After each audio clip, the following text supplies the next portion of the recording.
Hello and welcome to the show.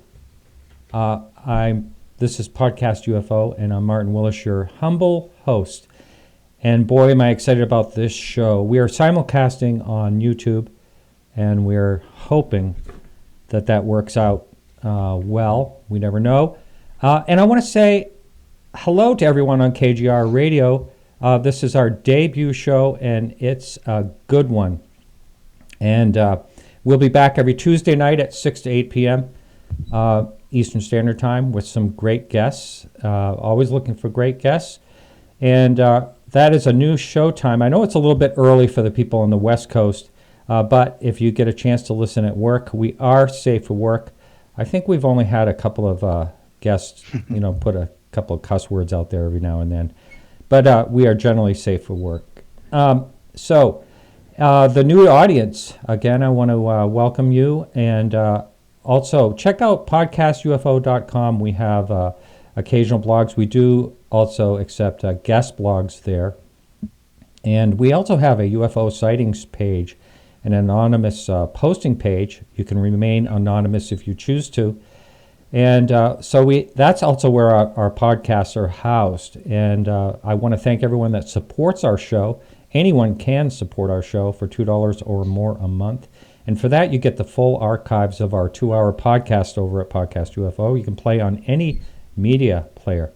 So tonight, Alejandro is coming up with UFO updates in just a minute. And we have A-list guests. That's a plural tonight. First of all, we have Dave Marler. He's going to be talking about triangle UFOs, the Battle of L.A., and the Farmington, New Mexico Flying Saucer Armada. Now that's a new one to me. I can't wait to hear about that. In hour two, we have my good friend, longtime UFO researcher and journalist, and now a film producer and writer, Lee Speigel. And also, this is real exciting. We have who I consider the number one UFO filmmaker, James Fox, all coming up. So I want to dedicate this show to a wonderful man, and that's Alan Bean. I don't know if anyone out there have noticed, but he passed away May 26. Now, I got to know Alan a little bit because I did an interview with him, and we kind of stayed in touch over the years. I actually interviewed him with my colleague Phyllis back on my Antique Auction Forum podcast I did.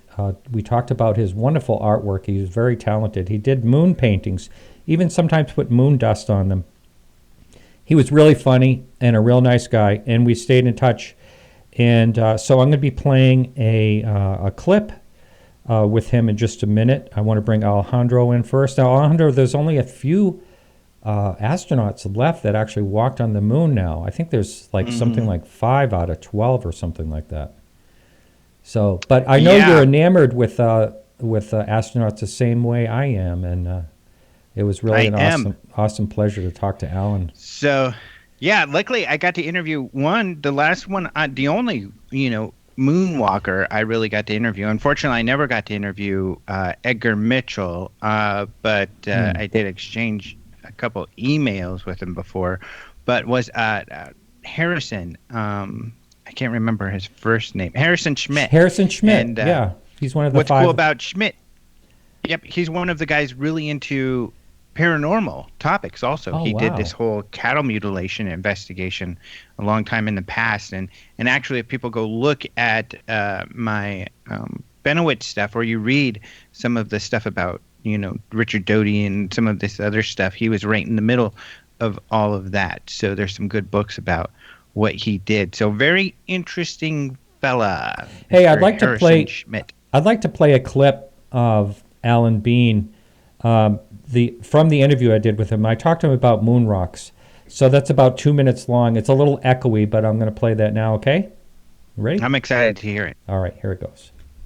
The FBI got them before I did. I didn't try to get them. I don't even look on eBay, but they called me up and they said, this guy's selling this big rock that supposedly you brought back from Apollo 12. I said, look, why would I give a rock to some guy? If I had a rock, which I don't, leaving a little, I'd give it to me. And if I didn't give it to me, I'd give it to my wife, or I'd give it to my son, or daughter, or my aunt, or uncle. Yeah. I wouldn't give it to somebody you never even heard of.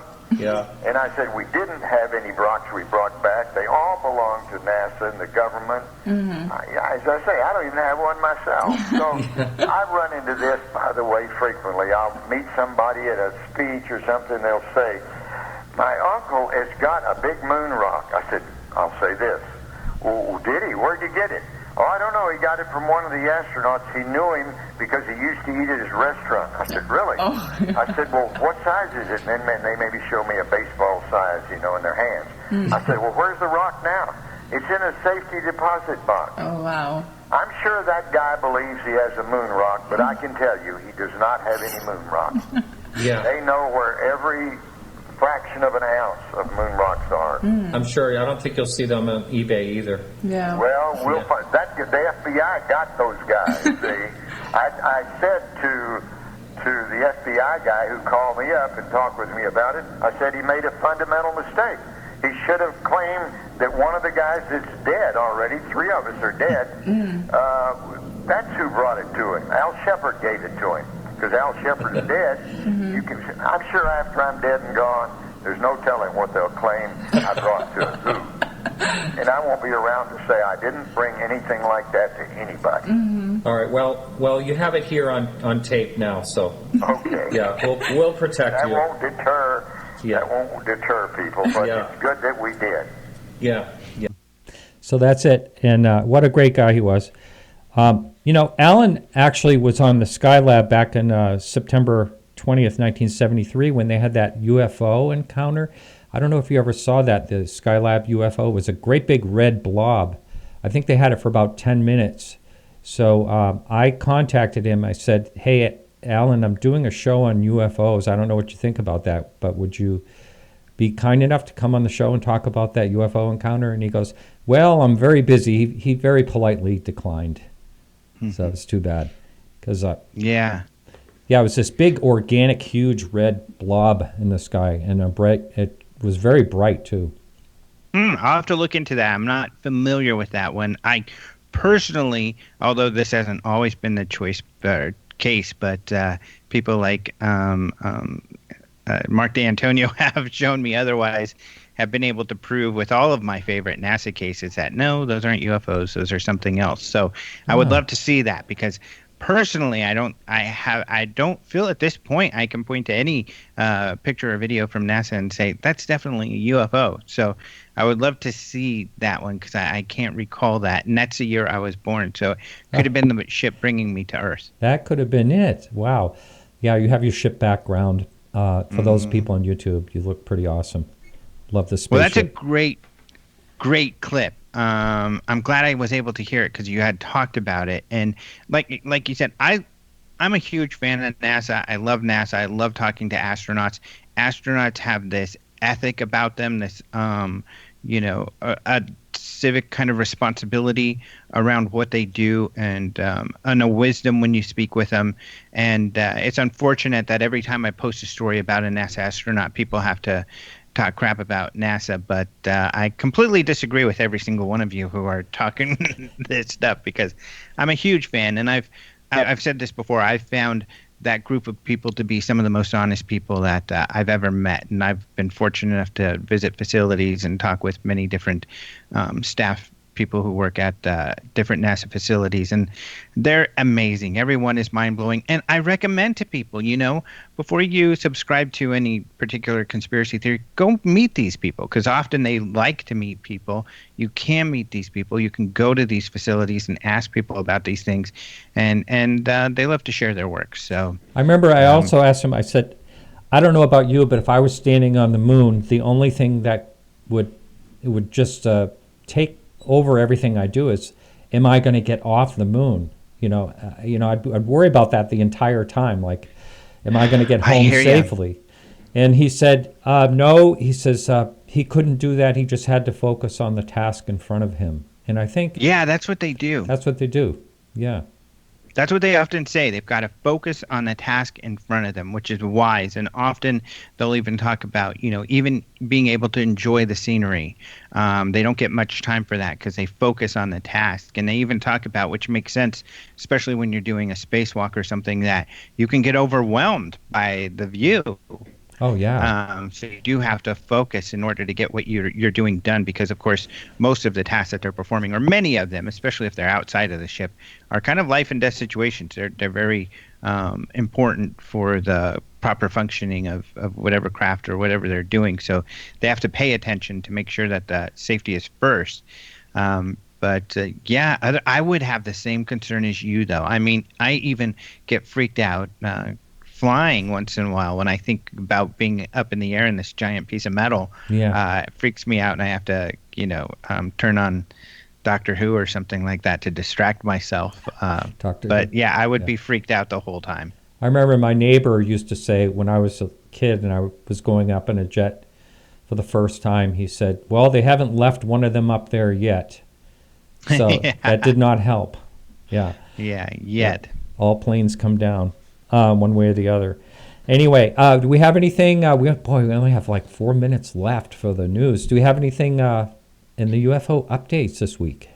Yeah, I mean, I don't know. Did we talk about the Nimitz thing last time? I don't know that we did. Not really. Not the recent George Knapp. Yeah. Yeah, no, so we did not talk about that. a lot of great stuff from George Knapp, and I mean, I think mainstream media is just starting to unpack all of this stuff. But, we had this testimony from David Fravor, who is one of the pilots of the jet fighter during this 2004 Nimitz event outside of San Diego. That was part of the New York Times article when they revealed, this Pentagon UFO study.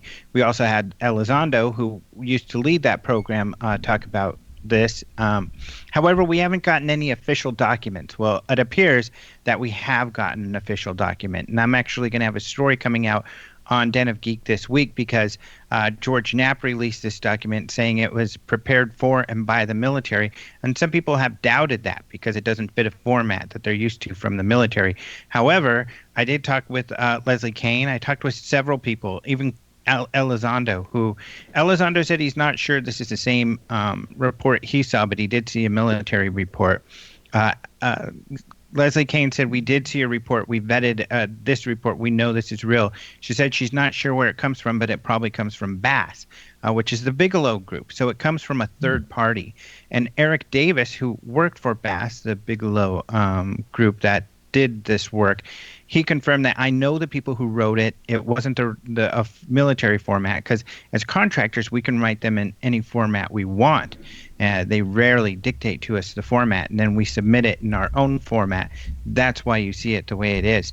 However, Jeremy Corbell, who's a filmmaker working on Hunt for the Skinwalker and Bob Lazar, both cases that are George Knapp cases, that he's very close with George Knapp. He's also been one of the people in contact with David Fravor, the pilot. And Fravor told him, this is the most accurate account of what happened that I've seen. So wow. The document is pretty much verified. That's significant because this really talks about the whole event, or at least the most important event where they kind of chased this UFO, and it's quite extraordinary. Essentially, they were vectored into this UFO, Fravor and his wingman, during these training exercises by the USS Princeton, who had detected it. When they got there, they saw a disturbance in the water. That's the first thing they saw. Then they saw the object. They were at about 20,000 feet. They came in lower to get a closer look. That's where they both saw this object, which they described looking like a Tic Tac. I mean, it was one of them described it looking like it was candy coated or a whiteboard that was completely white, elliptical type of object, but rounded edges. Fravor said he went in closer, but as he went in, it seemed to recognize him, and it pointed towards him and then took off at supersonic speeds. He called back to USS Princeton, said, hey, you got this thing on radar? They said no, but then they came back. You're not going to believe this. It's actually at 24,000 feet now, and it's in the area you were training in earlier in the day. Then they lost contact with it. So it moved very quickly, and then the speculation in this report is really surprising. They speculate that perhaps part of this time it was invisible to the naked eye and using some sort of stealth, possibly that there was an object under the water that was making that disturbance in the water that it was docking with. There was a Los Angeles class nuclear submarine there that did say they didn't detect anything on sonar, so They don't believe there is anything underwater, but the speculation in the document is that maybe it had some sort of underwater stealth type of technology. So very shocking. It also talked about later in the day, the object, an unknown, was detected again during training exercises. An F-18 flew out there, couldn't see it with his eyes, couldn't detect it on radar, but did pick it up with his FLIR, his infrared camera. For a short period of time, it seemed to be hovering before it flew off. And it's a piece of that video that we've seen on the New York Times article, and that we've seen all over the place. It's that piece of video. Now, that pilot doesn't know if that's the same thing Fravor saw earlier in the day. We don't know much about it. And that does kind of highlight, like you and I talked about, this video is only kind of a side piece of evidence. It's not the big piece of evidence proving anything significantly. Really, the best evidence is stuff we haven't seen, some of it the radar data, but it's also the very credible testimony from these expert witnesses. Excellent. Well, I think we're going to have to cut it short, but we'll be back. I took up a lot of the time with the Alan Bean thing, and I appreciate you letting me do that. That's great stuff. So, all right, Alejandro. So we'll be back. We'll be back next Tuesday at the same time, and thanks for adjusting your schedule as well. Yeah, no problem. You've got a great lineup, so I hope you have a great show. I know you will. Yeah, I'm pretty excited. All right. Okay, thanks a lot, and I'll talk to you next week. All right, bye. All right, so our next guest, Dave Marler, he's been on once before. He's a hard-to-get guy, and he was kind enough to say that he would be on my debut show here at KGRA. Welcome to the show, Dave. Thanks so much for joining us.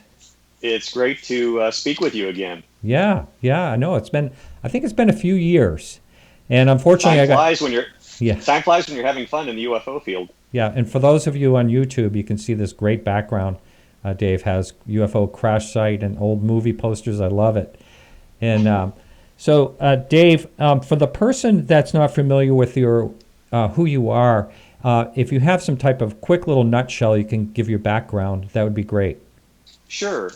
Well, I was first introduced to the concept of UFOs when I was 5 years old. Back in 1973, there was a flap or wave of UFO sightings in Piedmont, Missouri, and that's where my father was born and raised. We lived in St. Louis, but I remember at 5 years old, my father and my brothers and my sister piling in the car with thermoses of coffee and binoculars to go down to Piedmont to quote-unquote look for UFOs, as many people were doing, as it had garnered a lot of local media attention in the St. Louis area. And so I never got a chance to go with them because I was only 5 years old. I was tasked with staying home with Mom, who had as much in the area of disinterest in the subject as my father had interest. And but I remember being a very young, impressionable 5-year-old of hearing the stories. They would come back and talk to people, many of whom my father knew and grew up with in the greater Piedmont area, of lights and objects. In fact, his aunt and uncle had witnessed things themselves that were highly anomalous. And of course, in the ensuing years, Dr. Harley Rutledge from Southeast Missouri State University launched really the first civilian scientific field study of UFOs and entered into the subject as a skeptic that came away, I hate to say the term UFO believer, but as a scientist, he conceded that there was something highly anomalous. But that was in 1973. Fast forward about 4 years, my sister and husband had a close encounter with a UFO outside Kansas City, Missouri, I was just talking to her this morning about it again, and something that terrified both of them. And so suddenly UFOs hit rather close to home when my own sister, who didn't drink, didn't do drugs, even though it was the 70s, she was as sober a witness as you could ask for. And then years later, in 1990, still having that interest in UFOs, I heard about MUFON, the Mutual UFO Network. And for over 10 years, I was a field investigator, Illinois State Director, and conducted lots of investigations. And then over time, as you can see in the background, just a small portion, I started collecting a lot of historical UFO data and historical materials. And with that, started investigating a number of areas that I found particularly interesting. And in the past, we've talked about my research on triangular UFOs, and that was a very specific subset that I decided to focus on, as I felt it needed to have greater attention brought to it. And in the ensuing years, since we've spoken last, I've been branching out into some other historical cases that, one, I had an interest in, but two, to be quite honest, didn't feel like the cases had been investigated to the depth that I would like to investigate them. And so over the last 3 or 4 years now, I've really been engaged in doing a high-level investigation of some of these historical cases, which hopefully in the next hour we'll get a chance to talk about. Yes. So why don't we do this, Dave? Why don't we first talk about your research in the triangle UFOs? I remember you were saying that they were up, besides lights in the sky, they were kind of dominating UFO reports. I don't know. Is that still the case today? It seems to be. I haven't ran the latest statistics, and one of the statistics I look at are from the National UFO Reporting Center. And as I always like to clarify, and I think most of your audience knows, those are raw reports. And even Peter Davenport, if he were here on this call, would be discussing the fact that, many of these reports have not been investigated. So they're raw reports. We can't speak to the veracity. But I use that as kind of a testing ground as far as what are people reporting, regardless of the validity, what are people reporting? And the vast majority over the last several years, 15, 20 years now, have been these triangular UFOs. And I concede that many of these may be top secret military aircraft. I'll be the first to concede that. However, when people were making statements on the internet that I can't be kind about it, were simply ill-informed or hadn't taken the time to look at the data, I'm reading these postings saying, well, that's all military, that's just the latest evolution in stealth technology. I'm literally sitting here in my research room looking at news clippings from 1957, 1960, not only from the United States, but from the UK, from Germany, Denmark. In fact, one famous wave that I collected information on was from 1957. A wave of UFO sightings in Denmark from 1957, starting in November of 57 into the spring of 58. And the Danish Defense Intelligence Service were investigating these. And I even found a Reuters news clipping that corroborated earlier statements that I had seen in other sources of information, where they were describing large, dark, silent, triangular. The term they used back then were spaceships, triangular spaceships. That's right. That was the headline that dominated the news headlines at the time in Denmark. And but they described similar flight characteristics, similar lighting characteristics.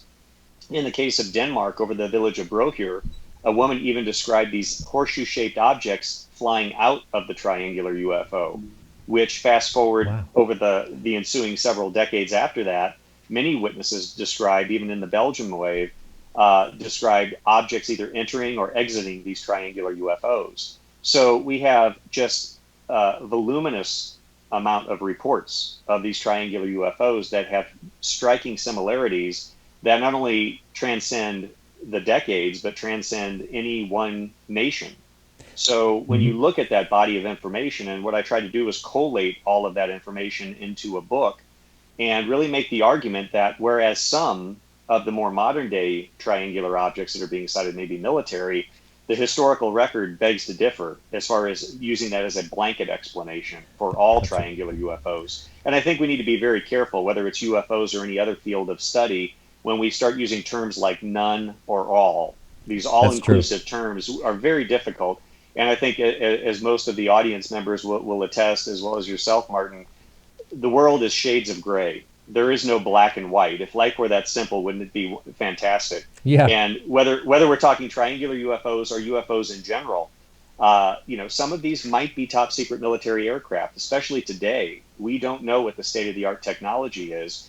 And that's one of the reasons why I like investigating these historical cases, the well-documented multiple witness cases, which we'll talk about later, where looking back to 1950, I think with a fair degree of certainty, we know what military technology was at that period.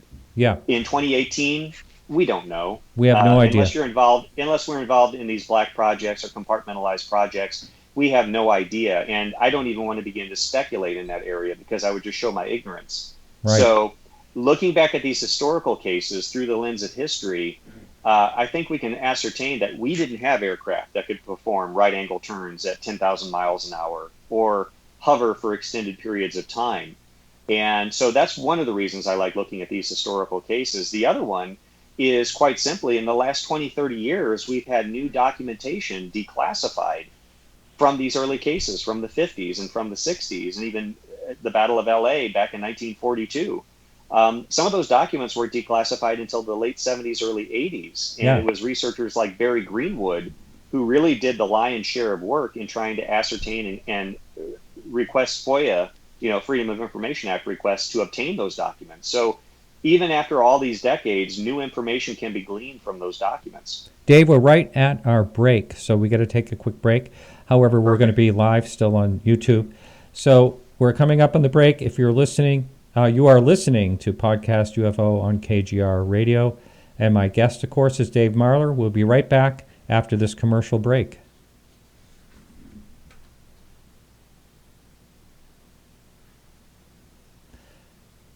Okay, if all has gone well, Race is running a break. And I'd help if I turned my mic on, wouldn't it? There you are. Hi, Race. So you're running a break right now, right? Yeah, we're clear, and we've got 4 minutes in this break, gang. 4 minutes, okay. All right, hey, Dave. So I do want to, some of the things I want to talk about because as we get going here, is the fact that, a number of people tell me a lot of all the time that they think that these things are military. So I want to talk about that. Sure. And my thoughts on that in general. But just looking now while we have this break, see if there's anything, because I don't want to say that during this break, but we will be taking questions later on in the chat room for those who are listening on YouTube. Also, if we get a chance in the last hour, I don't think we're going to have time, but we may have time for a phone call or two, but it's going to be kind of jam-packed with all of us. It'll be really interesting with Lee and you and James on all at the same time. Absolutely. Yeah. So I guess one of the things I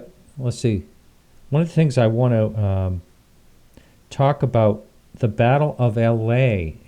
People talk about, the modern UFO movement started, in 1947, but this was 1942. Right. And so I'm really curious on your research on that. We'll get into that a little bit later on. But, I want to know, were they actually thinking it was, what were they thinking it was? Were they thinking it was Japan was sending over these weird balloons and stuff? That was the prevalent theory. Yeah. But we can certainly talk about that. And I'd like to talk about some of the spurious material that's been thrown out there by I like to say, less than reputable researchers that are tossing around these purported government documents that have absolutely no official provenance whatsoever. They've really muddied the water as far as, trying to create a genuine fact-based investigation of this incident. And unfortunately, you get a lot of that pollution, if you will, into the investigation because many people don't know what's legitimate and what's not legitimate, not only in this case, but with the UFO subject in general. And I really hate to see when they bring that baggage in, and it makes it very difficult for well-meaning individuals to try to separate the wheat from the chaff. And that's kind of like that. It'll turn a lot of people off. Someone that's absolutely just getting excited about the UFO topic, and it's really funny how it parallels to what I do in the fine arts and antiques when it comes to people collecting. When people are collecting and all of a sudden they collect something and it's a fake, then they're gone. They're no longer collecting. They turn away. And it's the same way when people get burned with buying into. And YouTube is, a real playground for that. Well, YouTube and the internet, as I like to say, it's a tool, but just like any tool, it can be used or misused. Right. And it's sad because as I talk about, I'll be lecturing in Florida this Saturday for the Florida chapter, and we're going to be talking about the Battle of L.A. We're going to discuss for about an hour and a half that case, and like I said, I'm going to try to separate the wheat from the chaff and present facts that they can go back and verify. Not many researchers in this field cite their references. I'll actually be bringing original newspapers from my collection here. I have about a dozen original front page newspapers from February 25th, 26th, the originals, as well as an original photo with the original news teletype, which I've collected, and an original print off the original negative. And there's a whole discussion with the photo that hopefully we can get into, because there's a lot of misunderstanding on this case. Yeah, because I know the photos has been a real big issue that I'm really excited at, because I didn't know you had that. Wow, that's Mark, great. We're ready to go back, guys. I don't mean to interrupt you here, but no. I've got music rolling now, so we're all set to go. If you guys are ready, I can make it happen. Yep. So tell me, how many minutes do I have for the next break? Approximately 25. 25. Okay, I'm gonna. Yep. We want to shut down at 56 at 4 minutes till. 4 minutes till 56. Okay, very good. I'm ready to go whenever you want to call me back in. All right, Marla, you ready? Yep. Yes, sir. All right, gang, here we go. In 5, 4, 3, 2. Welcome back to Podcast UFO on KGR Radio. That's KGRradio.com. My guest is the great Dave Marler. I'm real excited about this. We were talking a little bit off break, so we're not going to spend too much time on the triangle UFOs. I want to go into the other research you're doing. But before we take a turn here, I do want to talk about a number of people that have been on this show that have said to me, they're all military. And there's so many reasons to discount that. One of the reasons I think is a big reason that is never talked about, or I don't know if you ever talk about it, but some people are reporting these things to be like a mile wide. I mean, there would be like no instance where our government that I could ever picture would ever make something a mile wide. It wouldn't serve any purpose. No, and that's one of many valid criticisms with regard to statements like that. Where are these things based? Colonel John Alexander, who wrote the foreword to my book on triangles, he was very impressed with my research. We were at a UFO conference back in 2012, and he approached me. People asked me, well, why did you get John Alexander to write the foreword to your book? Because some people don't agree with John's opinions with regard to the subject. I said, well, truth be told, he approached me. He was really impressed with my research. He said, that's one of the best lectures I've ever heard at one of these UFO conferences in quite a while. And again, because I cite my references, if you question what I'm saying, here's where I got the information. I wish more researchers in this field would do that. But John stated to me, matter-of-factly, in many conversations that we've had over the years, the military, whether it's United States or a foreign government, military designs aircraft and weapons with a specific mission or purpose in mind. What is the purpose of having mile-long triangular UFOs cavorting about in our skies, and in many cases hovering over cornfields in the middle of nowhere? The famous January 5th, 2000 incident is a great example. Yeah.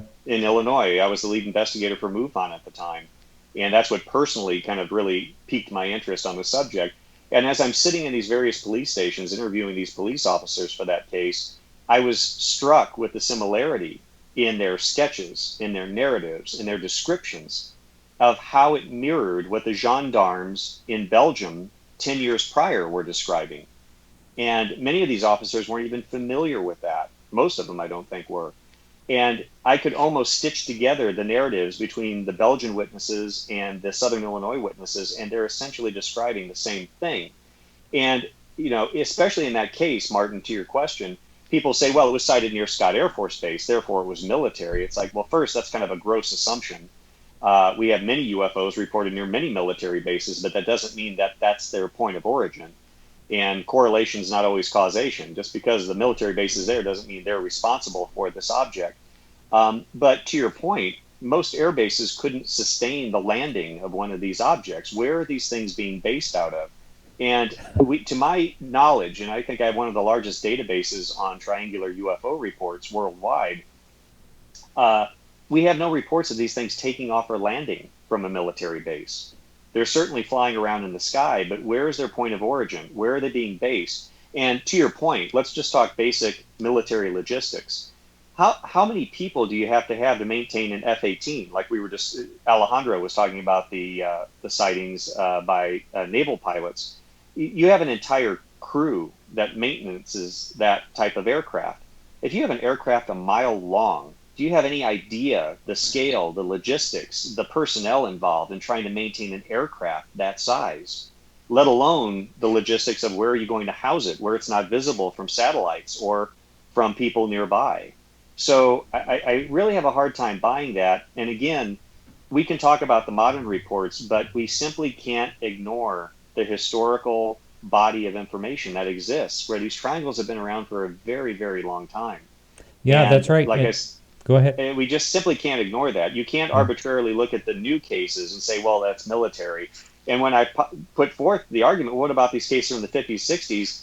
People don't have a response for that. They're like, well, they could have seen anything. Well, why don't you say that about the modern day reports? Yeah, hey, that's a good point.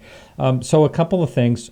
First of all, you mentioned the earlier reports, and that's something I was going to touch on too. But it seems to be two type of things that people report on them. One is either they're silent, no noise at all. The other is a humming, sometimes a slight humming. Those are the two different things. But I want to tell you about a report that someone wrote me. It was a listener to the show. I don't know if she listens anymore. And she was a young girl in Australia. She was in that's where she's from, Australia.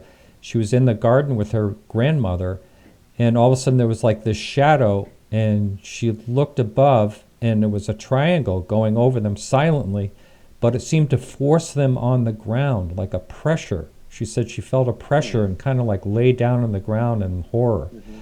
Have you ever heard anyone talk about the pressure, feeling pressure when one was overhead? No, that's an interesting case, though, because as I often say in my lectures, it's not just the ones that fit the patterns, it's the ones that don't fit the patterns that are particularly interesting. We do have physiological responses to some of these triangular UFOs. Static electricity, the hair standing on end, maybe a slight heat signature where they feel maybe a slight temperature differential from, before, during, and then after the object passes over or nearby. We do have that, and but that's a very interesting one. I was not familiar with that. Do you recall the time period that was involved in? Well, I think she's in her early 30s, and she said she was like 9 years old. So, going back so 20 plus years. 20 years or so. Wow. Yeah. So, and I would be very happy to connect you two together. I can do that. That'd be interesting. Yeah. I receive a lot of correspondence, as you can appreciate. Yeah. I have to admit, I was rather naive when I wrote this book, because my attitude was I want to get the information out there. I want other people to see the historical cases and the patterns that I found. I was completely naive to the influx of letters and emails and information that I was receiving from others after the book was released. I'm sure. And a number of people very sincerely told me, both by phone, I had phone conversations with many of these witnesses, and in email correspondence, they said, you know what, for years, my friends, my family ridiculed me because I told them what I saw. And then I got your book, and you gave me validation. I knew I wasn't crazy, but to read of other people that had these sightings, you provided context, and thank you for that. And it really gave a lot of people peace of mind. And again, I was completely naive that it would have any type of emotional or psychological impact on people like that. And it was very gratifying for the work that went into it. I'm sure. And before we move on, are you writing a second book on triangle UFOs, or are you going to just move on to other things? No, this is the running joke with my research assistants, my friends that are helping me with my UFO library here. We have a pretty extensive collection, one of the larger private libraries. And the running joke with one of my volunteers, Bob, that's every time he looks at me and I say, well, I've got to do this, I've got to do that, his running joke is, how's the new book coming? I want to write a book on the Farmington incident that we'll hopefully have some time to discuss here. I have a lot of information that people haven't seen, a lot of information that I've been able to cull out of some of the archives and from microfilm, and been able to weave some of that together. I have the information. Unfortunately, I haven't had the time to sit down and actually start writing. Besides my career, which I obviously don't do this full time, I have a working job that helps pay the bills and fund the research. Besides my job, I've actually been acquiring 2 or 3 large UFO historical collections. Wow. Just 2 weeks ago, over Memorial Day, I met with researcher and friend Antonio Huneas, in Tempe, Arizona, and Antonio was looking to liquidate some of his research material. So wow. I, along with my fiance, flew to Phoenix, and we drove back a U-Haul full of 13 large boxes of international case files and UFO information, which are sitting here off camera right now, which I have to spend the ensuing weeks sorting through and sifting through. So, wow, what fun! Boy. Well, and you have to seize the moment. I want to write my book, but when these opportunities present themselves, sure. One of my big things is preserving UFO information, and to that point, I think we've discussed this in the past. I've secured a working arrangement with the University of New Mexico here, and in fact, I'll have some of the personnel coming here to my research room and looking at the library. But we've entered into a legal deed of gift, and actually, I think this transpired since we last spoke. And when I pass, all this material will be acquired by the University of New Mexico Library for preservation in their Southwest Special Collections archives. And people will be able, generations from now, to go there and go through that material. So I'm very gratified that all of this material is going to be preserved, and that the university, an academic setting, finds historical and other value in this information. Wow. Dave, how are we possibly going to fit all this information you have in such a short time? We have like 15 minutes before the next break, and then we have the full hour after that. But the Battle of L.A., I want to talk about that. So let's jump into that. I'm not sure if we're going to have time to talk about New Mexico, the Armada there. But let's talk about that. Now, you, during the break, you said something about the original clip. And, well, first of all, quickly, for the person that's not familiar with it, most people are, but that listen to the show, I would imagine. But quickly, can you go over what happened in 1942? Sure. The early morning of February 25th, 1942, off the California coast, an unidentified radar target was picked up by 3 radar installations, Army installations. An inbound target was tracked for 120 miles, moving from the northwest, from the direction of Santa Maria. For any California audience members there, it was coming in from the direction of Santa Maria towards the greater L.A. area. And this basically initiated an all-out blackout and alert, because we have to provide historical context. This was just 2 months after the bombing of Pearl Harbor. So the great fear at the time was that the Japanese were eventually going to move past Hawaii and do a full mainland assault. So we had radar installations, we had gun emplacements ready for any type of Japanese military incursion that might take place. So that was the prevailing fear at the time. And amongst all of this war tension, we have this unidentified target, which I'm not saying is extraterrestrial. Let me be very clear on that. I think, Martin, you and I have talked many times that when we talk about UFOs, we mean unidentified flying objects. So just for the sake of clarification, this unidentified radar target was moving inbound. Then the anti-aircraft batteries began firing on multiple targets. Now, that being said, there was a lot of hysteria at the time, so we're not quite sure what all the gun emplacements were firing on, and we're not sure what all the civilian and military witnesses were observing. But based on my analysis, we have at least one solitary target, again, responsible for the radar target potentially, that then moved over the Baldwin Hills area of California, was photographed by a news photographer, and there's a whole story which we don't unfortunately have time to get into on that, which I've uncovered. But we have the famous photo that many of your audience members may have seen on the internet. And then the object moved down towards Long Beach and disappeared. 20 minutes after the firing died down, the object came back, essentially based on all of the correlating information through government documents and newspaper accounts. The object reversed direction from the direction it originally come, and then eventually disappeared off of Santa Monica.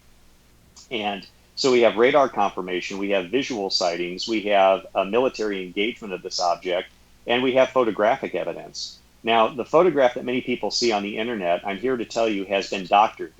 Now, skeptics will immediately discount it, saying, well, there you go, it's not valid information. For the point of clarification, I have a high-resolution scan of the original negative that was secured by Ben Hansen, a friend and researcher out in California. Yeah. And for a documentary series he and I were both working on, ironically enough. He was working on an episode for the Battle of L.A. I was working on an episode on triangular UFOs. He secured a high-resolution scan of the original negative, and I've been able to look at that and do some basic contrast enhancement. And I'm here to tell you that there is an object in the convergence of these searchlights. It is not the object that many people have extrapolated or have gleaned from the photo that's on the internet. Most people, they describe a circular object with a little cupola or dome on top. In the original negative, if you zoom in and you do basic contrast enhancement, nothing fancy with Photoshop, just basic contrast enhancement, you dim the photo down to where all the searchlights disappear, and what you're left with is this elongated oval-shaped object, and around that are all of these very intense bursts of light, which are the anti-aircraft guns or bursts around the object. Some have even speculated on the object. And what people see as a little cupola or dome on the top is, in fact, and it's very clear, are a series of anti-aircraft bursts captured at the moment the photographer took that photo. And it's unmistakable. I mean, I wish I could share it with the audience, but... Is that the only photo known? Well, thank you. Thank you for clarifying that, because that always comes up in my lectures. It's the only known photo of that object. But as many people have asked, Dave, do you really think the photographer just took one photo? And my answer is no. In the ensuing chaos, now think of you as a press reporter in 1942, you're seeing this object, the searchlights are converged on it, and they're throwing a barrage of anti-aircraft shells, 37 millimeter rounds, 50 caliber rounds, as well as 3-inch shells at this object. Over 1,400 rounds were expended towards this thing. In your mind, you're thinking, I have the story of the century. The Japanese are attacking and I'm here to capture photos. I find it very hard to believe. I think it stretches credulity that a photographer traipsed out on a hillside, got a great vantage point, took one photo, turned around and got in his car and went home. Right. Somewhere at some time, maybe not today, but somewhere at some time, there must have been other photos, a sequence of photos taken of this incident. Unfortunately, as of right now, to our knowledge, we only have the one famous photo. Now, have you done research, I'm sure you have, into who the photographer was and his family, yes. Survived family and all that? Yes. Mm-hmm. It's nothing conclusive, but if I was a betting man, which I'm not, so what I'm about to say has a lot of stock to it. If I was a betting man, I would say I'm about 95% certain I know who the photographer was. And just to back up for a moment, the original photo I have, which is a doctored one, it's like the one you see on the internet, although it's much cleaner, is an original 8x10 Associated Press photo stamped on the back, February 25th, 1942, and is unique enough to have the original news teletype glued to the back. Yep. And it describes a mysterious object that was sighted in the convergence of searchlights and was shot at. The photo came from a seller on eBay. I'd love to say there was some wonderful backstory channel where I worked with a government agent that leaked this information.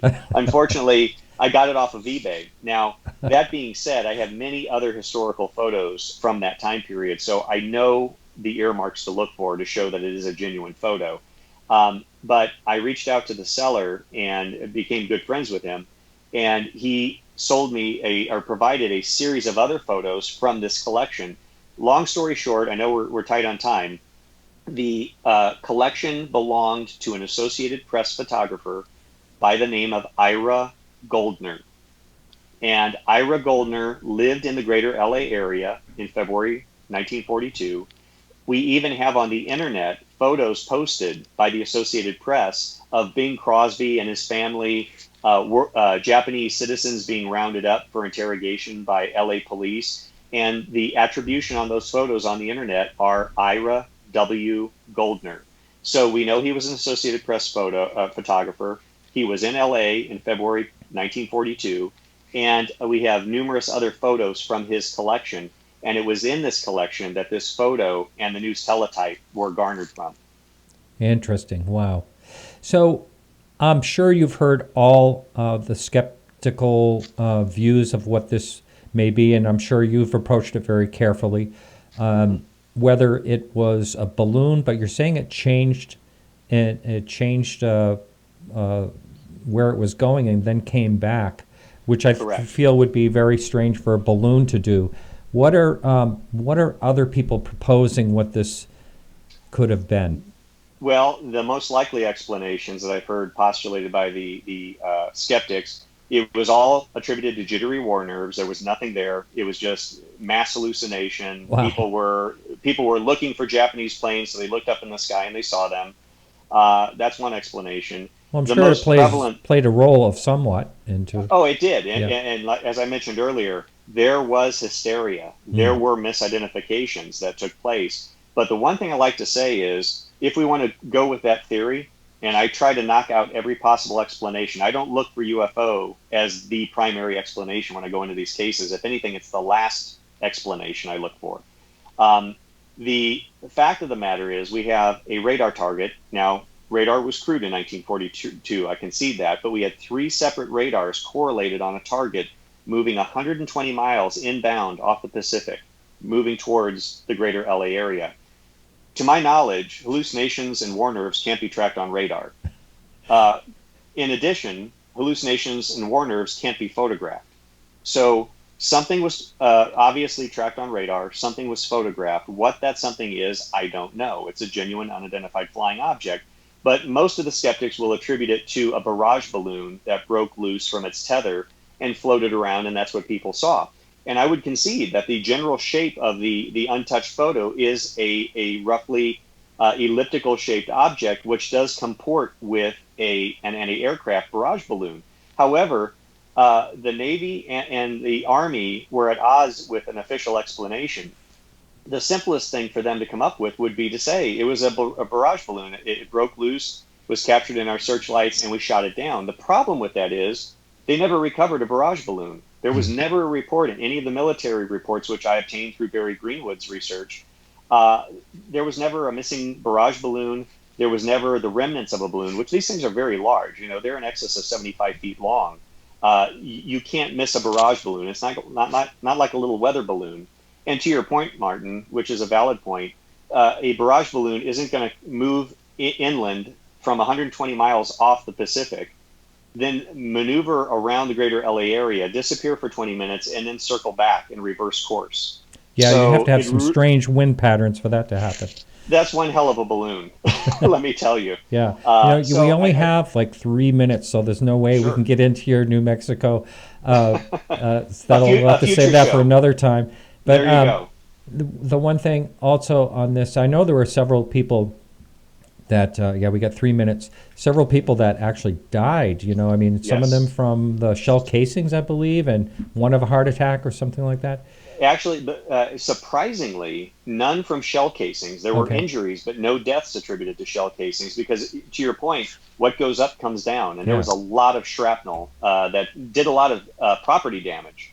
There's many photos in the original newspapers I have of property damage. The deaths were actually attributed, and I do bring that up in my lecture because a lot of people like to laugh at this case, the skeptics especially. But I do dedicate a slide to the fact in memory of those people that did lose their lives during this incident. But they were unfortunately attributed to vehicular accidents, people trying to drive during the blackout, and they either ran into another vehicle or they ran into an obstacle. And then, unfortunately, but yet no surprise, some were attributed to heart attacks. People were so panicked by this. The wailing of anti-aircraft, sirens, and then, of course, the concussion and explosion of all these anti-aircraft shells threw a lot of people into cardiac arrest, and who unfortunately later died. Wow. So now this is weird. So 1942, this happens, and so what happens between 1942 and 1947? Mm-hmm. Do we know of any UFO encounters? Yes, there are a number, and specifically I would cite, and I just gave a lecture in Roswell, New Mexico last year on this, talking about cases prior to the famous Roswell incident, the Foo Fighters sightings over in the European and Pacific theater of World War II. Yep. We had numerous well-documented cases of UFOs and anomalous lights that were seen. So this may have been a precursor to those series of events and sightings. We just simply don't know. But until Kenneth Arnold had his sighting, there wasn't really too much in the news. I know the Foo Fighters, and I know also in Sweden there were the ghost ships or ghost rockets. Yeah. Yes, I have some original newspapers from that time period as well, and very interesting. But and that's why I like the Battle of L.A. case, because in contradiction to the skeptics that say people look up because they want to see UFOs, UFOs and flying saucers weren't even in our lexicon in 1942. That's right. Yeah. So you can take that explanation right off the table. Yeah. That's what I like about some of the cases that are, like, for instance, the Ariel school incident. They didn't even know of the word UFO or hear anything about it. They had no way to know anything about it, yet they had an amazing encounter. So, an amazing encounter that I think one of your guests that are going to be coming up will probably have some insight on. That's right. That's right. So I think we're ready to go into our break. So I want to say we're going to be coming back with James Fox and Lee Speigel, and our guest now, Dave Marler, will be staying on. So you're listening to Podcast UFO on KGR Radio, and we'll be right back after this commercial break. Good job, Did Martin. Clear. We've got 4 minutes in this break. 4 minutes. It never amazes me how fast time flies when we talk about our favorite subject. I know. It's really like there's so much more to talk about. I'm going to get Lee. So, Race, you'll get James on your end? I will. Okay, I'm going to get Lee right now. And this is live. People are listening to this on YouTube, so they're getting a little behind-the-scenes type of thing going on here. Well, I apologize to him that we didn't have more time to get into some specifics, but like you said, Martin, maybe a future show. I would always love. I've been trying to get you on, and you're such a busy guy. Hello, hello. Well, that's Lee Spiegel's voice. Wait a minute. I can't. You can't hear talk us? To me. Am I on? We hear you, Lee. Wait. Hold on 1 second. Well, you're live, so. I'm live. Yeah. Oh, you can hear us now. Lee Speigel. I can. Hello, Mr. Hobbs. Hi, you've reached the voicemail for James Fox. At the tone, leave a message. Thanks. Oh. That's not good. I just connected with him a couple of minutes ago. And all right, you better text him. He's supposed to be. Oh boy. Hold on. Okay. My 479 number. I think. Well, I think it's 47. This is James. Hey, James. There he is. James, you on? Hello. Hey, James. How are you? It's Martin Willis. So you're on with a whole bunch of us. How are you, sir? Good. How are you doing? Good. I'm in the edit room as we speak, just working continuously on today, particularly Rua Zimbabwe case, the 1994 case. Oh, wow. We were just talking about that. Anyway, so James, thanks so much for being willing to do this, because I know Lee's been telling me how absolute jammed you are trying to get this done. And I'm really excited that you could do this. We are on YouTube Live, and we're still on KGRA break. Okay, great. Well, I don't think I was trying to reflect back at a time when I was this busy, and I'm having a hard time remembering. So, but, like out of the blue film or anything like that, had you ever been this jammed? Are you you're in the editing phase now, right? Yeah, we're 98% done shooting, and we've got 3 editors working pretty much around the clock. Oh my God! Wow. So 2 minutes, gentlemen. 2 minutes to go back live. Okay. So what James is actually trying to say here is he doesn't really need me to come out to California this Saturday and help him complete this thing. You're just going to be a big distraction. I'm trying to get Lee out here sooner. I'm like, you need to sit in the trenches with us a little more. Yeah. Yeah. Like, I'm going to step out and get a sandwich. We're editing. Remind me to tell you about our edit room, because it's rather, back to the basics, should I say? Okay, well, sure. James, and for me, I'm told that while we're doing any editing out there, if I need to have a bathroom break, it's 80 steps to the nearest bathroom. Yeah, I remember being. I remember what it's like. James, I think I told you this before. I lived in Tiburon for 9 years, and moved back here. I think I don't know. It's been 7 years now. But I was in Tiburon, so I used to go up your way, Bolinas and your whole area, Stinson Beach and Point Reyes and all that. Really beautiful area. Isn't it lovely? it is wonderful, and the weather is just amazing. But I do remember those windy roads going past Muir Woods and all up over the mountain and Mount Tam. That's what keeps Bolinas and West Marin pure. Ah, that's what it's called. Most people can't take those turns, so it. Once you get to Bolinas, you've earned it.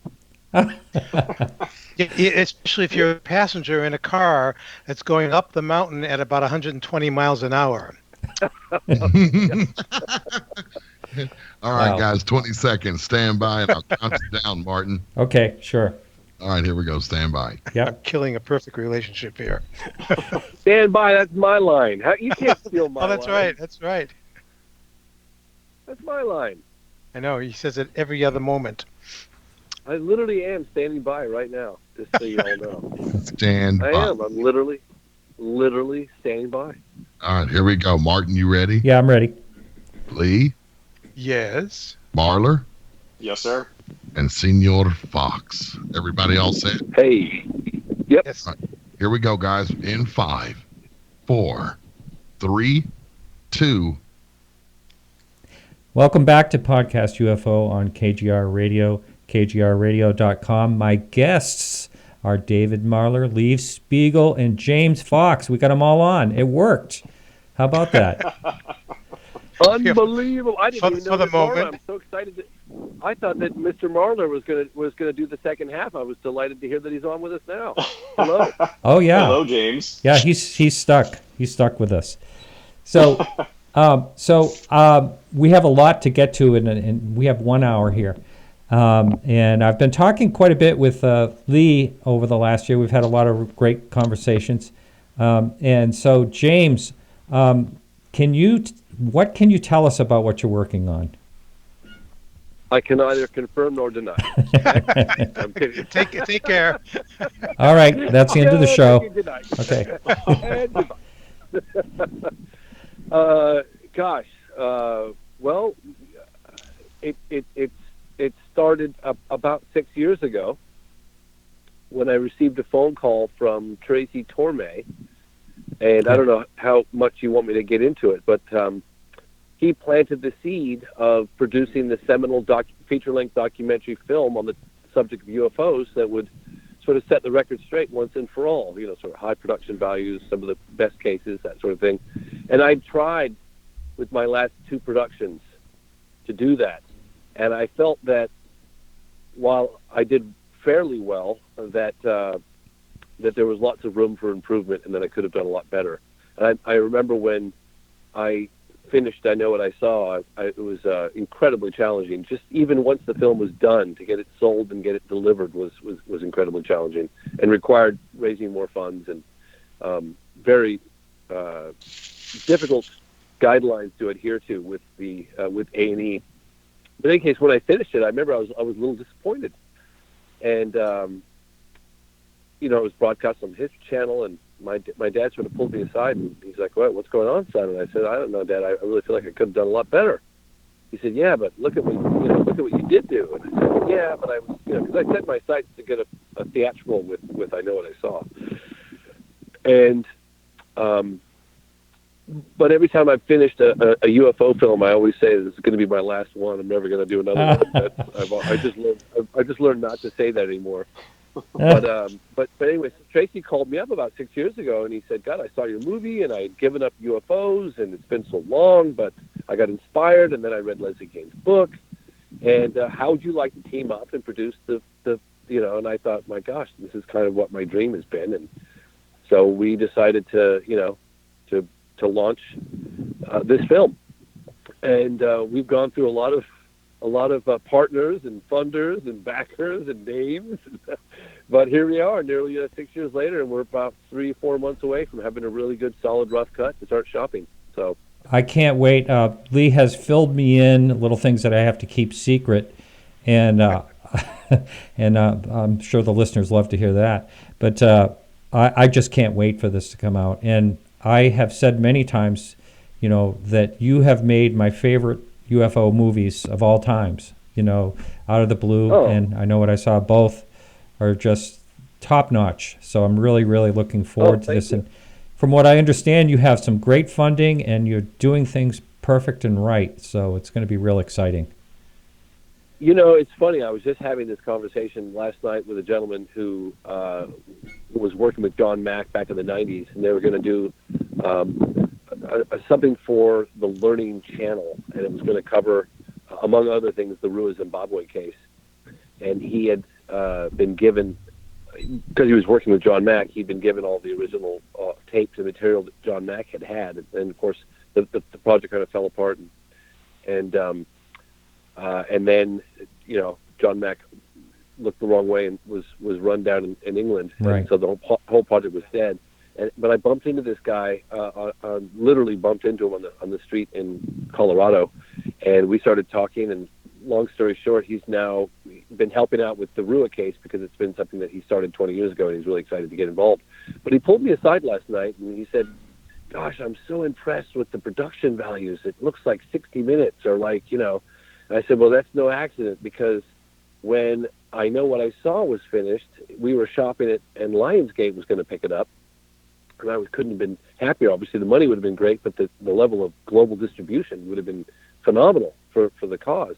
And at the last minute, they pulled out, and they said the production values were subpar, which they kind of were.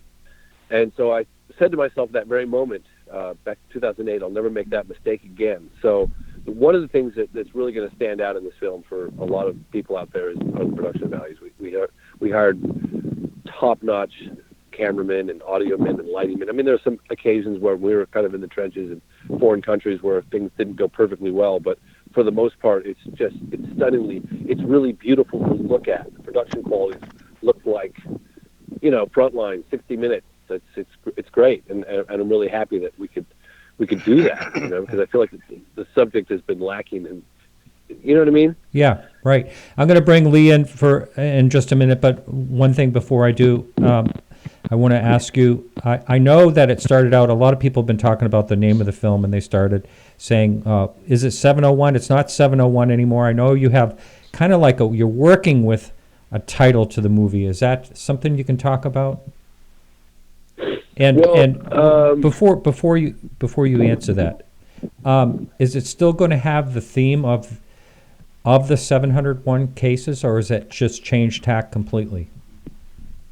Well, the only thing that it was never intended initially. The reason why we chose the number 701 was because of the amount of cases. I think it's 5,118. Was it? Correct me if I'm wrong. They were investigated by the United States Air Force from 47 to 69, and out of which 701 remained unexplained. Mm-hmm. It might have been more. Anyway, but in any case, it was that stubborn, small percentage of cases that seemed to defy a terrestrial or prosaic explanation, and that's why we thought that would be fitting for the film, is that what it represents. Not necessarily some of the cases would be from the files from Project Blue Book and the like, but we're looking for a different title. So we have a working title of UFOs, What We Now Know. Again, that's just a working title. Right. Okay. So, Lee, what has been your role in helping with this film? I am executive producer, director, script writer, music creator. Cameraman extraordinaire. Well, when bottle washer, you forgot that. Bottle washer, yeah, I've got some bottle washing. When James first tripod transfer technician. Oh, okay. That's okay. Yeah. That's going to be too crowded for my business card. I can't do that. When James first asked me to even come on board with the team, I couldn't, because I was still working and writing for the Huffington Post. Sure. And it would have been a conflict of interest for me to continue writing for them, and also to be writing with James. And almost exactly a year ago, I became one of about 2,100 people who fell victim to a gigantic layoff at a big company that involved AOL, Yahoo, Verizon, and HuffPost. Too many people doing the same kind of jobs, and so they reluctantly said goodbye to me. And that same day, I called James, and I said, "Are you still interested in having me work on the script?" And he said, "Why? Did something happen?" I said, "Yeah, I just got laid off." And he wouldn't stop laughing uncontrollably, like he's doing now. Yeah. He apologized. He said, I couldn't disguise my level of excitement because that was the one thing that was getting in our way to combine forces. Yeah. And it was great. And I said, "Yeah, I'm ready to jump on board now."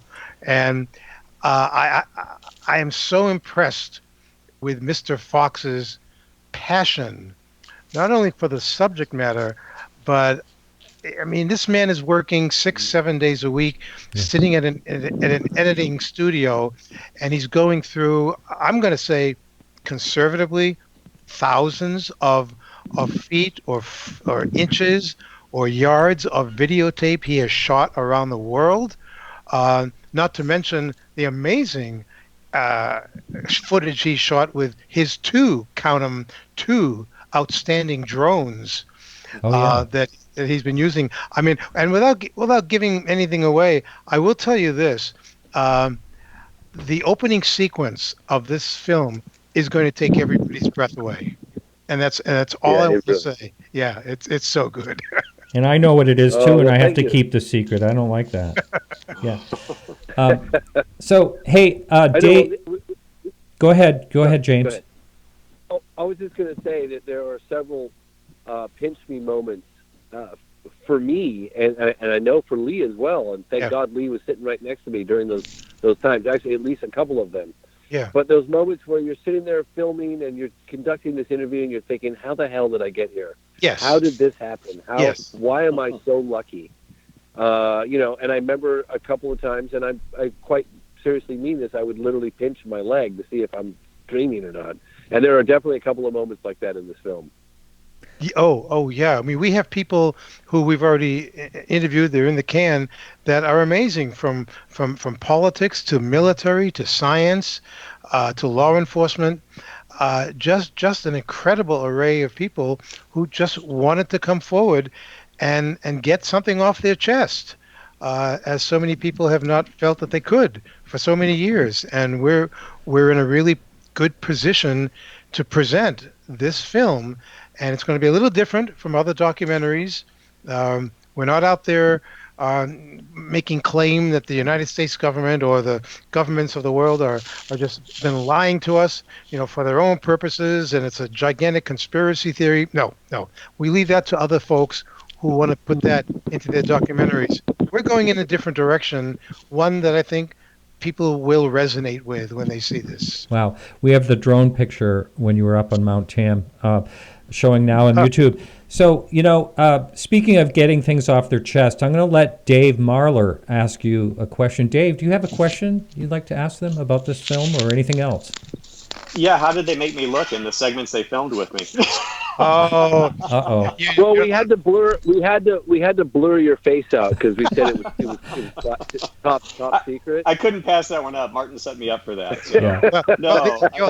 The only part of David's section in the movie is, yes, we had to blur his face out so that we could be really clear with all the filing cabinets behind him that have all the archival material he's gathered. No, you're gonna be. Wait a minute. Is that David Marler?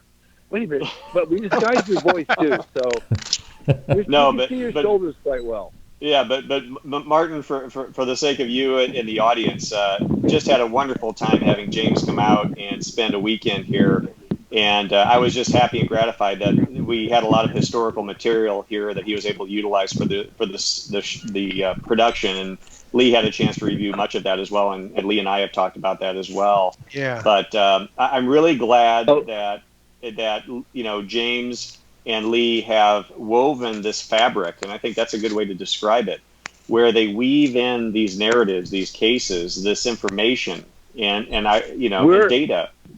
And we're literally bringing parts of your archive to life. It's so incredible. David Marler's archive is just, I mean, it belongs in a museum, but and eventually it might end up in a museum. But I was so impressed at all the original, like, newspaper headlines and all the audio files that you have. Like, it's a treasure trove. Like, all the people that have been working on this film with me are going, where did you get this stuff? This is insane. It was like, this guy, David Marler. But listen, on top of that, something else I'd like to share with you guys is that we have offered to pay for, this has been going on for about 6 months, to digitize and transfer all of Kufo's material. So we're nearly done now. Yep, and we've uncovered some gems there that just are so precious. Never before seen footage of Hynek, and just a number of incredible interviews from the 40s and 50s and 60s, as well as, I don't know, Lee, we could, well, I don't know, do we want to talk about the United Nations stuff? Or? Well, I you know, it's so close to my heart because I produced this, what's been called a milestone UFO presentation at the United Nations in 1978.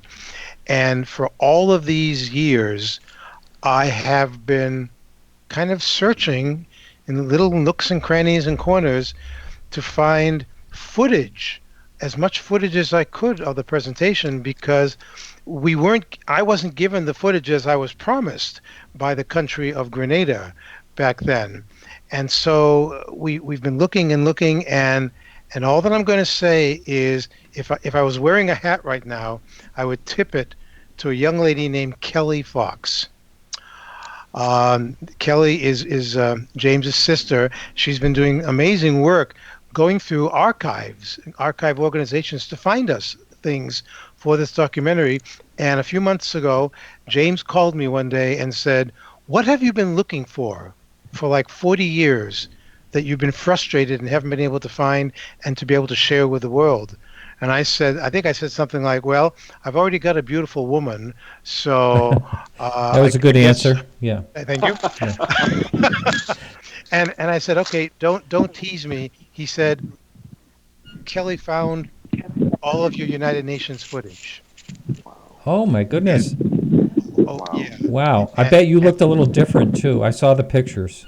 Oh Yeah. My gosh. I did like a somersault, because it took so much out of me to actually see these people, Alan Hynek, Jacques Vallée, Army Captain Larry Coyne, telling the United Nations about his harrowing helicopter experience in 1973.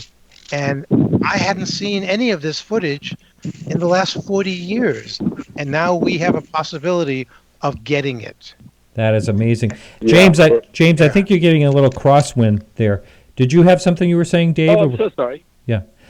Is that better? Yeah, that is better. James, let me ask you this question. What has, since the Pentagon story came out on December 16th, and I think things have changed quite a bit since that time.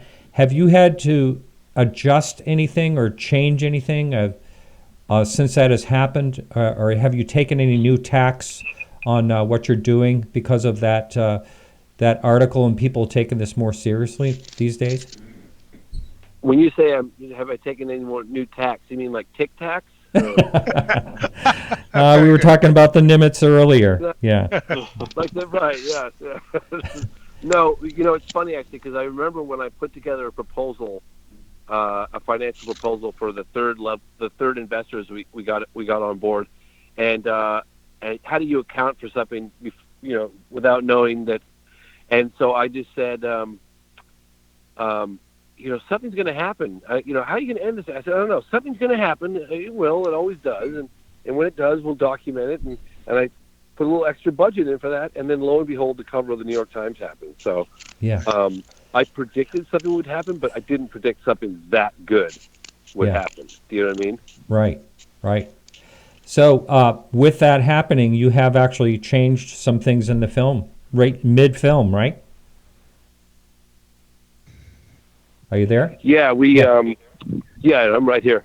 Yeah, yes, we're covering that event. Yes. You're covering that event. So, wow, that's exciting. Yeah, it's not going to be, it'll probably be just a few minutes towards the end, but I think it'll open up a window of government transparency unlike we've ever seen in America. Yeah. Yeah, and it might be that you might be sensing that perhaps James and I are just resisting a little bit, telling you much more. Yes, you are. And normally, historically, I'm the guy who stands up on a soapbox and says, I hate it when people tease the public for claiming that they've got this and that. And no, it's my turn now. Yeah. Yeah, well, see? And so I get that. But this is not the kind of tease where, like the other people tease, where they never produce a payoff. And there's the difference.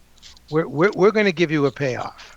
And so we're just keeping it as close at hand as possible so that we can feel free to finish this thing and then put it out there so everybody can see it. And then I'll sleep for a year, and James will be able to take care and raise his young son for the next 5 years without distractions. I'll sleep for 2 years. Yeah, sleep for 2 years. Yeah. No, it's like we're not trying to deliberately keep it a secret. No, we're not.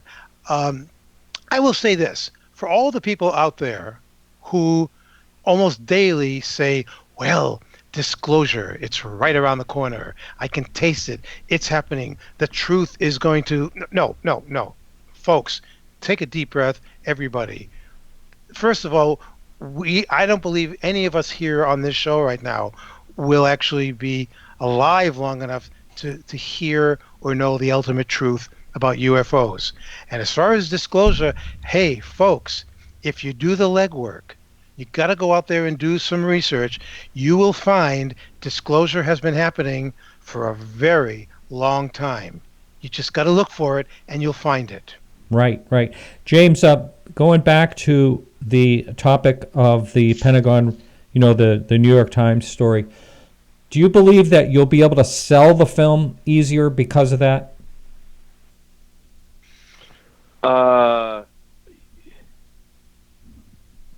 Having sold all 3 previous films within 6 weeks of completion and looking at this film now, there's just no comparison with this film and the other films that I've done. I've got a few people in the industry that are just champing at the bit to put this thing into the right hands.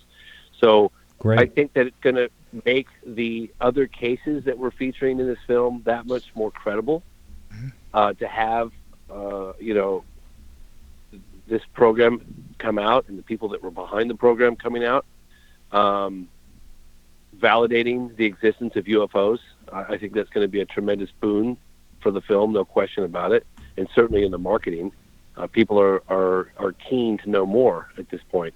So I'm very excited about that. And I like I said, the handful of people that in fact I just had a couple of friends that, oh my God, this guy's doing, you got to come over. So I occasionally I'll invite a few people in the edit room, and I'm telling you right now, these people's jaw hit the floor, and they just walk out of here in a trance. They're like, oh my God, I can't believe this film is coming out.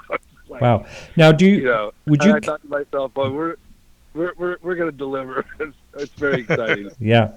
Now, would you consider the format basically a documentary, or is it kind of like a mixture of how you'd classify it? Well, if any of you out there have seen I Know What I Saw, it's similar in the fact that it's got pretty solid cases, vetted cases from around the world. This is even more international, but it's a lot better shot, a lot better researched, and we're going to do a much better job with a narrative that will stitch these stories together in a compelling and exciting way. But then everything will have a purpose. It won't just be banging the view over the head, case after case after case. Do you know what I mean? Right.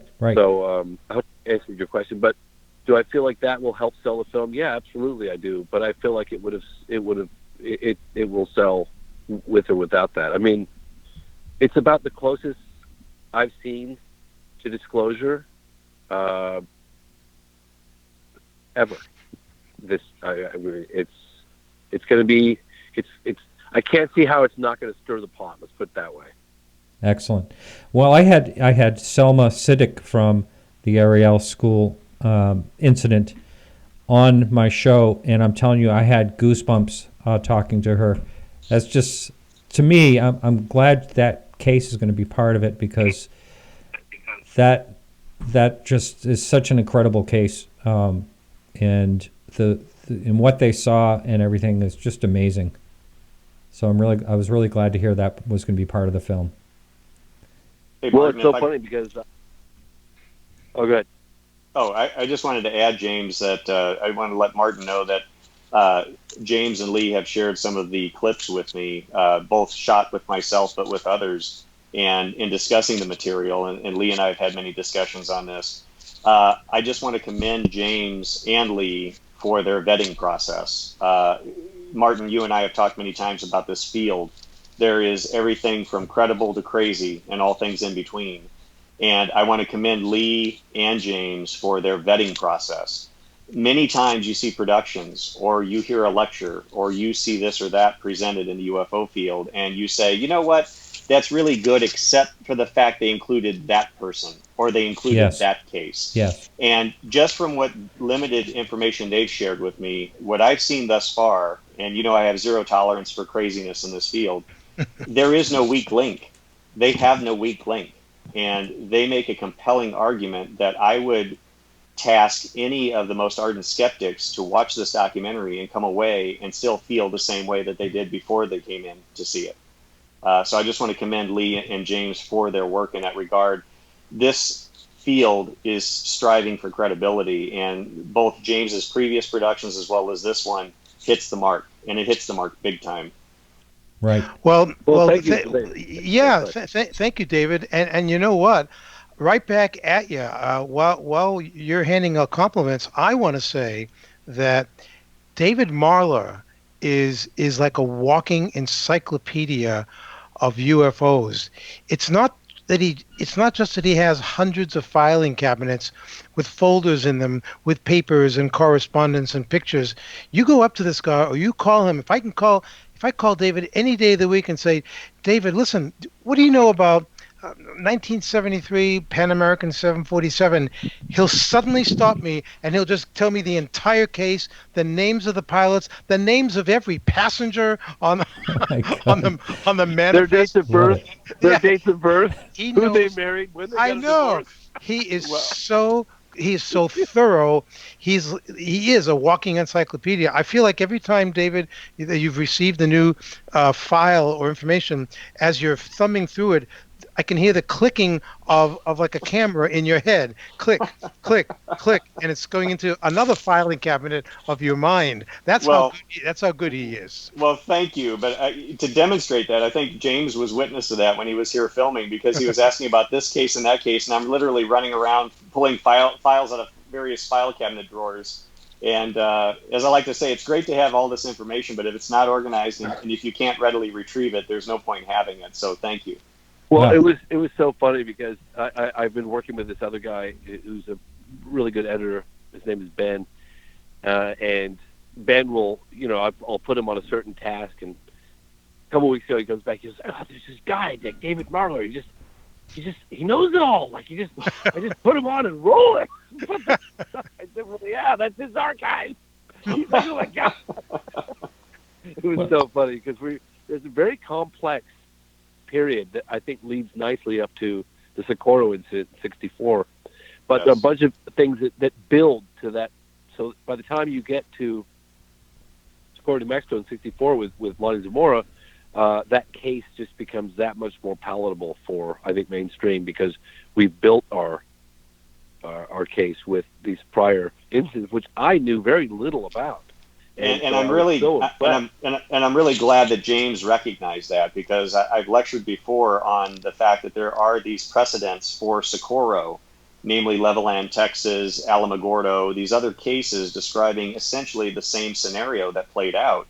And many of these involved law enforcement and military. In fact, James I believe will be including an actual radio broadcast involving the public information officer from White Sands Proving Ground, where he states that military personnel witnessed the landing of this UFO and the takeoff of this UFO. I mean, this is the actual public information officer. And two statements made earlier, he's able to marry those vintage radio newscasts with the original newspapers. And I think James sent me a clip, and I told James in response, I texted him back, I said, you make this material dance. It just dances together so seamlessly. And I know Lee has been looking at some of those clips as well. And, it's a testament to James and his creativity that he's able to marry all of this material and make some sense out of it, because there's just so much to sort through. It was so much fun. James, are there some some of these incidences and some of these takes that may be cut out in the editing that you're like on the fence about, or do you think you've captured everything that's going to stay in the film? I think it's going to have to be a 7-hour odyssey. Yeah. Okay. Yeah, and he's not lying. He's not lying. We already have enough for more than a 2-hour presentation at this point. I said to Lee, this film has got to do really well, Lee, because you and I we got to make a film on just Socorro, just Australia, just South America, just China, just Rua. I mean, each one of these cases has so much depth and complexity, and it's like, where do you have to be very selective. But I did say, to Lee, we should seriously consider doing like an 8-part series on a full hour on each one of these cases. Wow, because the material's there. Yeah, it's amazing. And James is one of the few people in America who was invited recently to go to China and to film amazing interviews and get footage of UFO activity in China. And our technical advisor on the film, who is Jacques Vallée, was very anxious for James to go to China, because Jacques would say to us, we don't really know anything of what's going on coming out of China. And James went out there with his sister Kelly and his cameraman David. They were out there for a little over 2 weeks and came back with amazing stuff, and stuff that no one has seen before. And just getting through the translation process is also a challenge. Wow. Yeah, no, editing is always hard, but then you got to edit in Chinese. Like, really? Yeah. Wow, amazing. Go ahead. Oh, I was just going to say, it's just, we got to China. I knew very little to nothing. I mean, I saw a few things on the internet in the last 5-10 years, but for the most part, I knew nothing about UFOs in China. Then I found out there was this amazing landing case, just like Rua. There weren't as many witnesses. Mungjiaogua, 1994, same year as Africa, 1994, landing case in China. Everyone in the Chinese UFO, the organization, the UFO organization that we connected with, was officially recognized and registered with the Chinese government, which is sort of a tacit way of them saying, we support this research. They had a monument that must have cost over $10 million. Stunningly beautiful monument of a flying saucer overlooking this whole city. Yeah. Not just a rinky-dink little, this is a substantial thing you can climb up into, and spiral staircases. And I mean, it's stunningly beautiful. Like, who would have thought? You know what I mean? Wow. Witnesses all over. Anyway, so that was really nice. We conducted an interview on the Great Wall of China. How cool is that? Isn't that amazing? Oh, wow. Yeah, it's beautiful and all beautifully shot. It's going to be so exciting. And I flew my drone in China. We actually went around with a Chinese general, because you can't fly a drone in China, man. You have to get a permit. You'll go to jail. But we had a general. No joke, man. People said to me, no, you are not. Don't even think about it. Like, especially in Beijing. But we had a general with us, and he literally was like, "You got my authority. You go ahead and fly that thing." I was like, "Okay." So I flew my drone. I got all this great footage in China with my drone. So that's all going to be included in the film as well. So wow, it's going to be very international, you guys. It's South America and Australia and China and Africa and now speaking of Australia, James, that's I find that a country with only 26 million people, that they are the third most, the largest audience that I have for this show. Is there a lot going on there that you're aware of in Australia? Well, I tell you, what's fascinating was that there was a landing case that happened in 1966. In fact, it was in April 4th, 1966, April 4th or April 5th. But it was right after we had the congressional hearings in the United States. Right. That symposium. I mean, literally, I don't know, I'm trying to do the math, but it's like 15 or 16 hours after that event happened in Washington, D.C. There's a landing in Westall, which is just outside of Melbourne, a suburb of Melbourne. Westall Primary School, which is, I think, ages up to 13, 14 years old. And there were roughly 250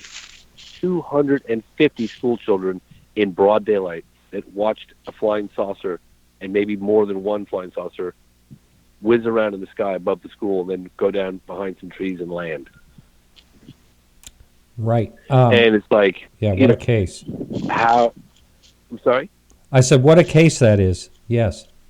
What an amazing case. We went and met up with a lot of the witnesses. We met with some of the witnesses that jumped the school fence during, recess time and ran over to where this thing would landed and saw it sitting on the ground and came within 10 feet of it or 8 feet of it. I mean, it's just remarkable stuff. Quite similar in many respects as the case that happened in Rua, Zimbabwe in 94. But we only had one account of potentially something that was seen, but that came in kind of late, CE3. For the most part, as far as we know, it was just a close encounter of the second kind. But it did land.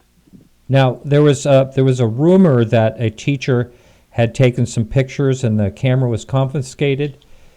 Is that... that's what, did you find that to be so? Me, yeah, they even mentioned her name. I didn't include it in the cut because, it's just a rumor. But the student said, yeah, Mrs. Blah, blah, blah, grabbed the camera and ran out and snapped off some pictures. But the military arrived at the school moments after and cordoned off the landing area, told the media to stop filming.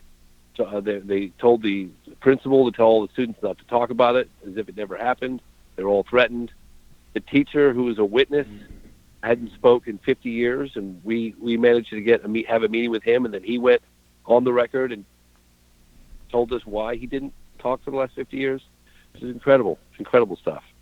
Excellent. Incredible stuff. It's just one piece of the puzzle, Yeah, it's one of the great ones. I did speak to Shane down there about that case. Just can't recall his last name, but Shane Ryan. That's him. Shane Ryan. Yes. Yeah. What a nice guy. Yeah. Oh my gosh, those guys were so helpful. I could never have done any of it without them. Yeah. And why am I James Rigney, Shane Ryan, and then a lot of the witnesses. Yeah, it was a wonderful, wonderful trip. Getting back to I ate a Vegemite sandwich too. I really did. I was like, I got to eat a Vegemite sandwich. I'm sorry, but I just thought that was part of a song. I didn't know that really existed. I did. I did it with a smile too. No, Vegemite. Yeah. How about that? It was cool. Getting back to China, because I know so little about what is going on. I was in touch with a professor over there that was trying to fill me into some interesting cases, but you never hear about anything. In general, it sounds like they take the UFO topic on a serious note, and I'm kind of surprised at that. Do you think that's nationally, or do you think that's just regionally? You said you were in Beijing. Do you think it's for the most part regional, or what? No, well, it's difficult communicating. When I was there were lots of a lot of the social media platforms were not available in China, So that could Right. be one reason. And things are changing now. But you know, I couldn't check emails, and no Google searches, no Facebook, no you know, none of those normal social media platforms that we utilize everywhere else. And so that certainly could be one thing. But I mean, we flew all across China, lots of different areas of China. We took trains and planes, and I was amazed at how prolific the UFO organization was, and how widespread it was, and meeting witnesses in different parts of the country, and their willingness to talk openly about it. And there didn't seem to be any effort from the government to shut any of that down. As in fact, what I was telling you earlier is that the organization that I would say sponsored us, that opened their doors for us, was officially recognized by the Chinese government. And so that, because when I asked the question, like, well, does the government deny? And they said the government doesn't deny, but doesn't really confirm either. But the fact that they put a legitimate stamp of recognition on our organization, that's sort of a tacit yes. You know, we support this nature, this research. I also want to say that maybe some of you or all of you remember, just a few years ago, I wrote some stories for the Huffington Post about there were sightings in China of strange objects that caused a couple of airports to shut down. And oh yeah, you remember that? I remember when you wrote that. Yes. And it wasn't just one airport. There were some regional airports where something was seen over like the end of one runway, and they actually stopped air traffic for a while until there was no object there. And the stories came out, could have been like, you know, the re-entry of a rocket into the atmosphere, and this stuff was all over the news. And so we had plenty of footage to show in articles and on the 6 o'clock news. But for a short period of time, China UFOs were in the news, and nobody seemed to be laughing about it, is what I noticed at the time.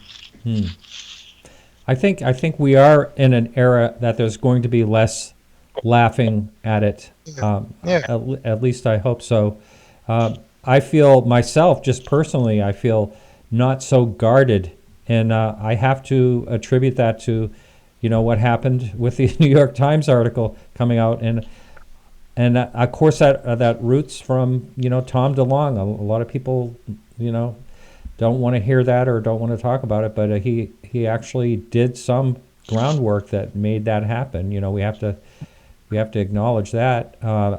Lee, I know you and I were talking about that a while ago. Like, not much seems to be happening. I don't know if you want to talk about any of that, or. Well, I mean, I'm not on the inside of that whole group, the To the Stars Academy. I, like many other interested citizens, I've been waiting for this group to come out with something, some kind of a payoff, more information. Give us some guidelines. What else have you discovered? Is the Pentagon really going to release more footage of things? But it seems to be almost like we're in the calm before the storm. I'm waiting, as I've spent so many years waiting for follow-up information, and in the past, historically, it's turned out that there hasn't been follow-up information. I hope that's not the case with DeLonge's group. It's a very interesting group of people, former military and intelligence organization people, and I would really like to see something. I don't feel like James and I are in any kind of competition with people like that.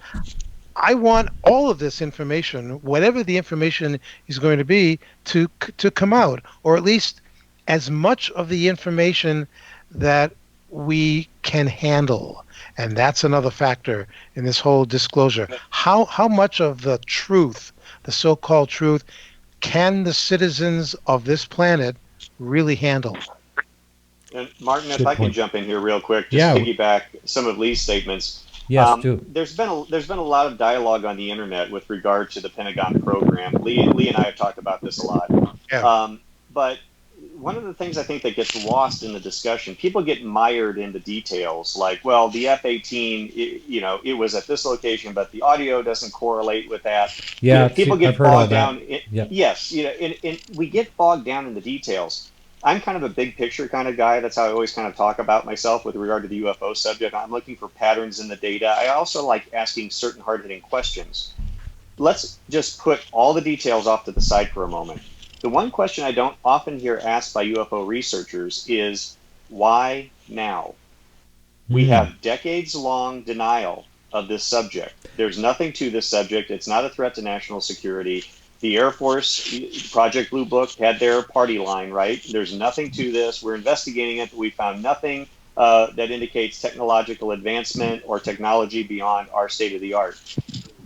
And not just the United States, all world governments, all world military have consistently denied that there's anything to this. Yet they continue to investigate it, which is an interesting contradiction, but that's for another discussion.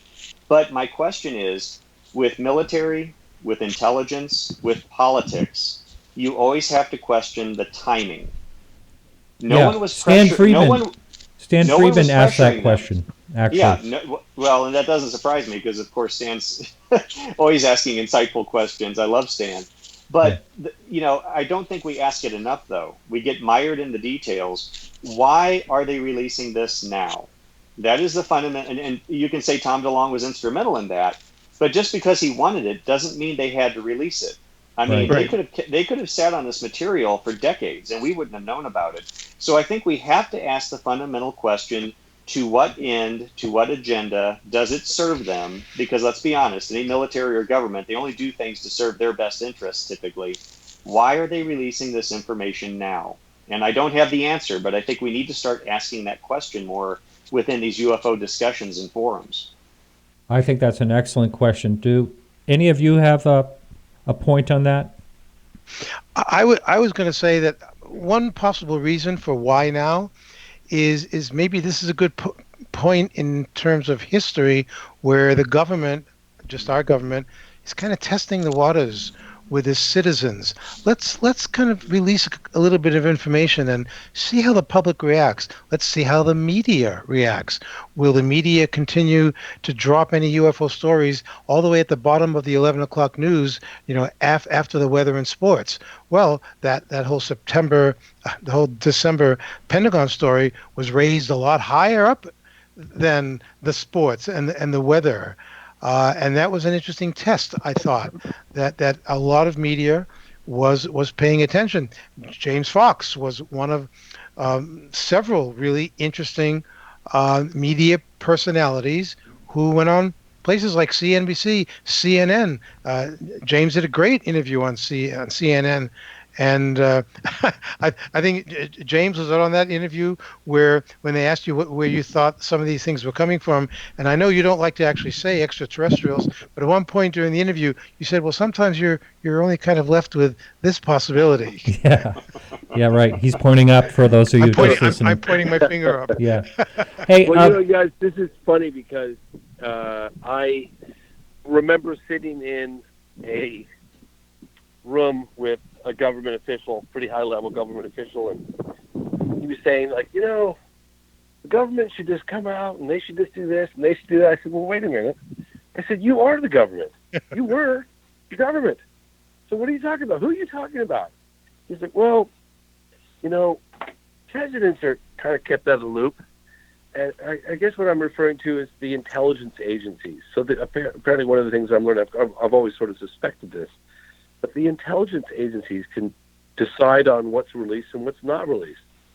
So even if the president tries to get something released, it doesn't necessarily mean that he's going to have access to it because they just hide it from him. So when we're talking about this recent revelation on the Pentagon UFO program, which quite honestly, my personal belief is it's one of many, it just happened to get revealed. And everyone's always said these agencies are very compartmentalized and they compete with one another, that sort of thing. But if you have anomalous objects whizzing around in the airspace, right, and you scramble jets to intercept and you're unable to do so, that would be an issue of national security, right? Yes. And one of these guys said to me, yeah, so I guess there must be a secrecy clause somewhere in these agencies that if it affects national security, it won't see the light of day, right?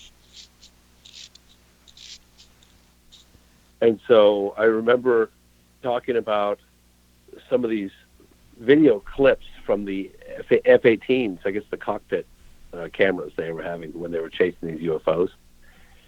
And I thought, gosh, these pilots are talking about these objects performing maneuvers that are just, making a joke out of their F-18.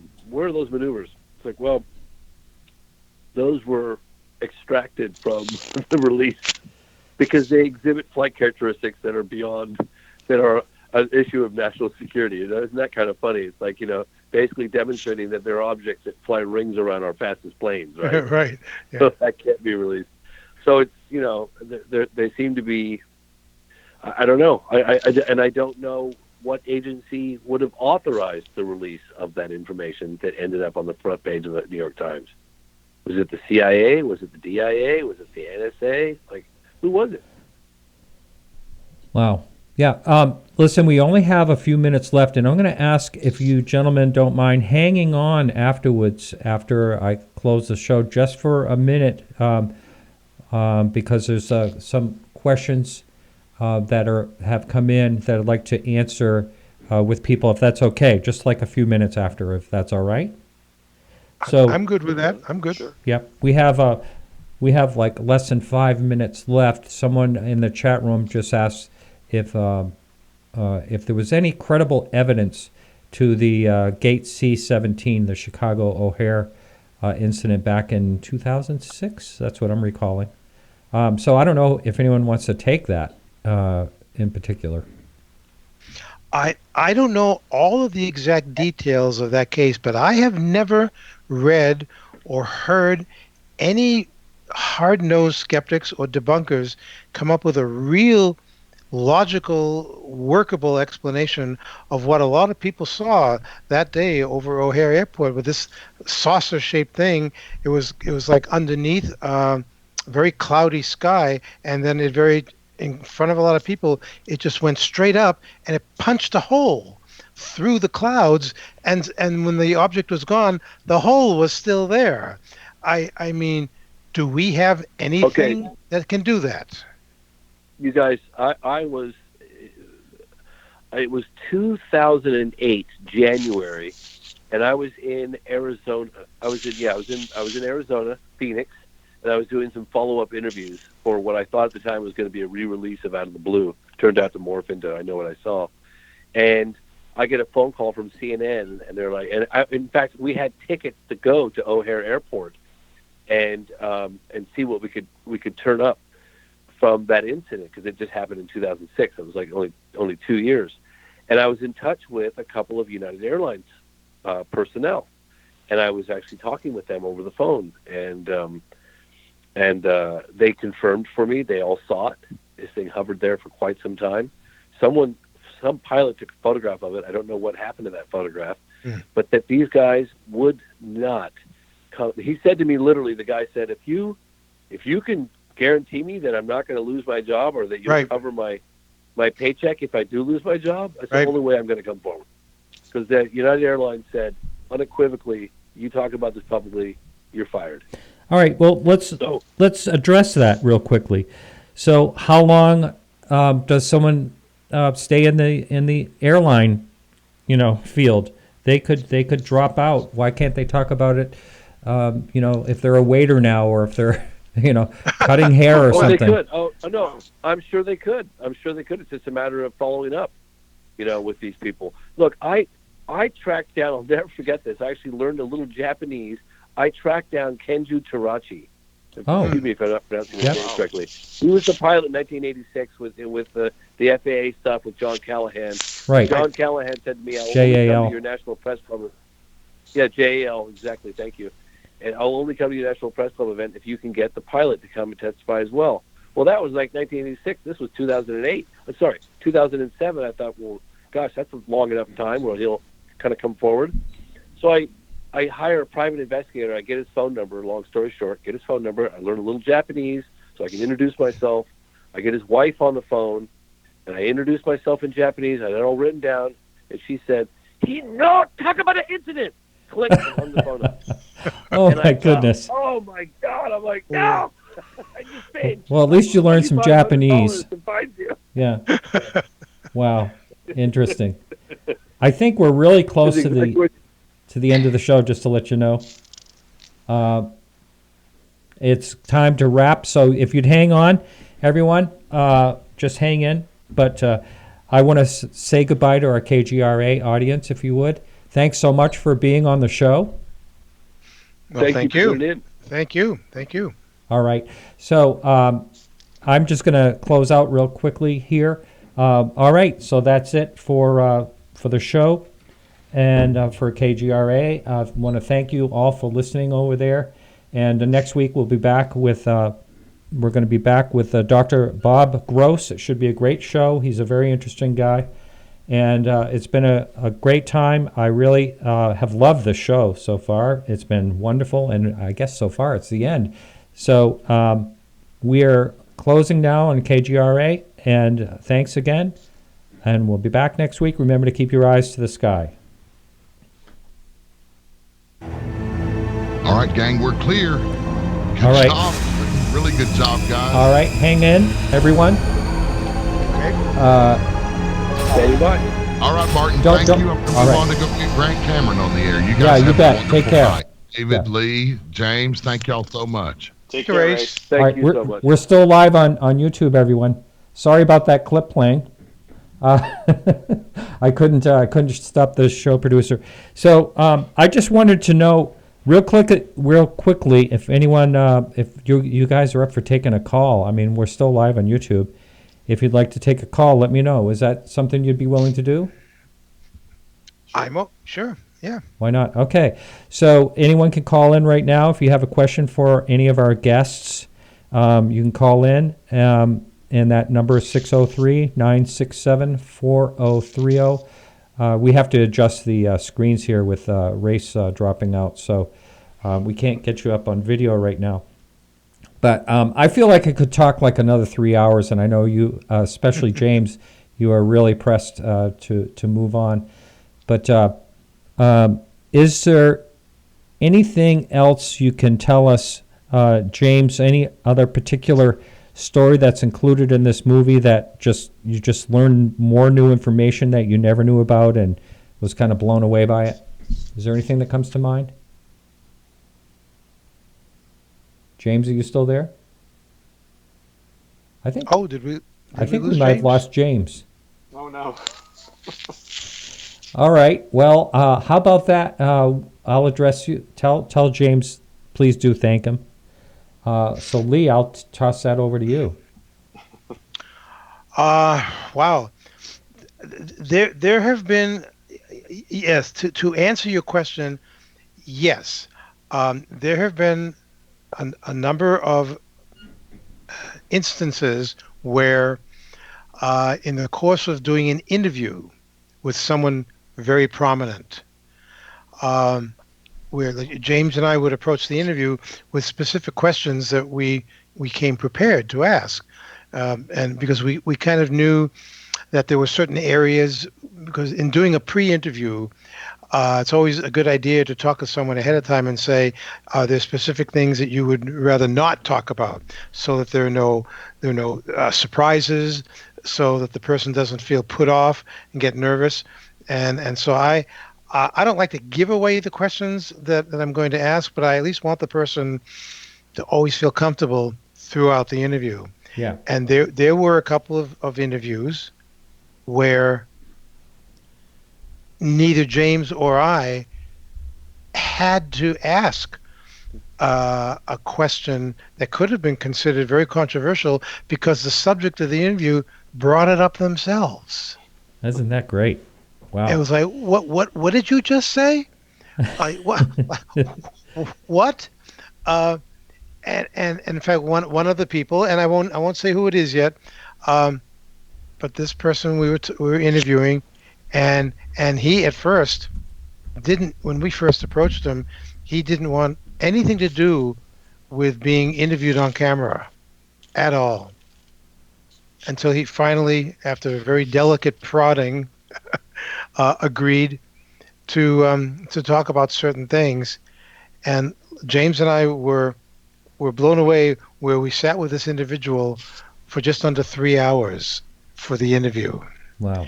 And at one point during the interview, he held up a piece of paper that was in his lap, and he said, I'm going to show you something that I wasn't going to do or plan on doing, but I feel like I should say something.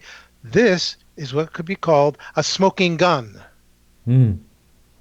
And it was a previously classified document that pretty much was written by high-ranking officials, and they were trying to spell out the current belief of UFOs. And there have been many documents like that. When I say there's been disclosure, I have found some of these documents. Dr. J. Allen Hynek gave me such a document that we then included in our packet of documents that we gave out to all the nations of the world in 1978 and to the media. Because he said, I said to him, I was at his office one day in the middle of 1978 while we were still working on gathering materials for the presentation in November, and I said, Alan, we've got some nice documents here that go back to 1947, but do you? I said to him, I was very honest. We were friends. I said, look, you were with the Air Force. You were their official scientific consultant for like 20 years. I have to believe that you had access to some filing cabinets. and the kind of filing cabinets that look like David Marler's filing cabinets.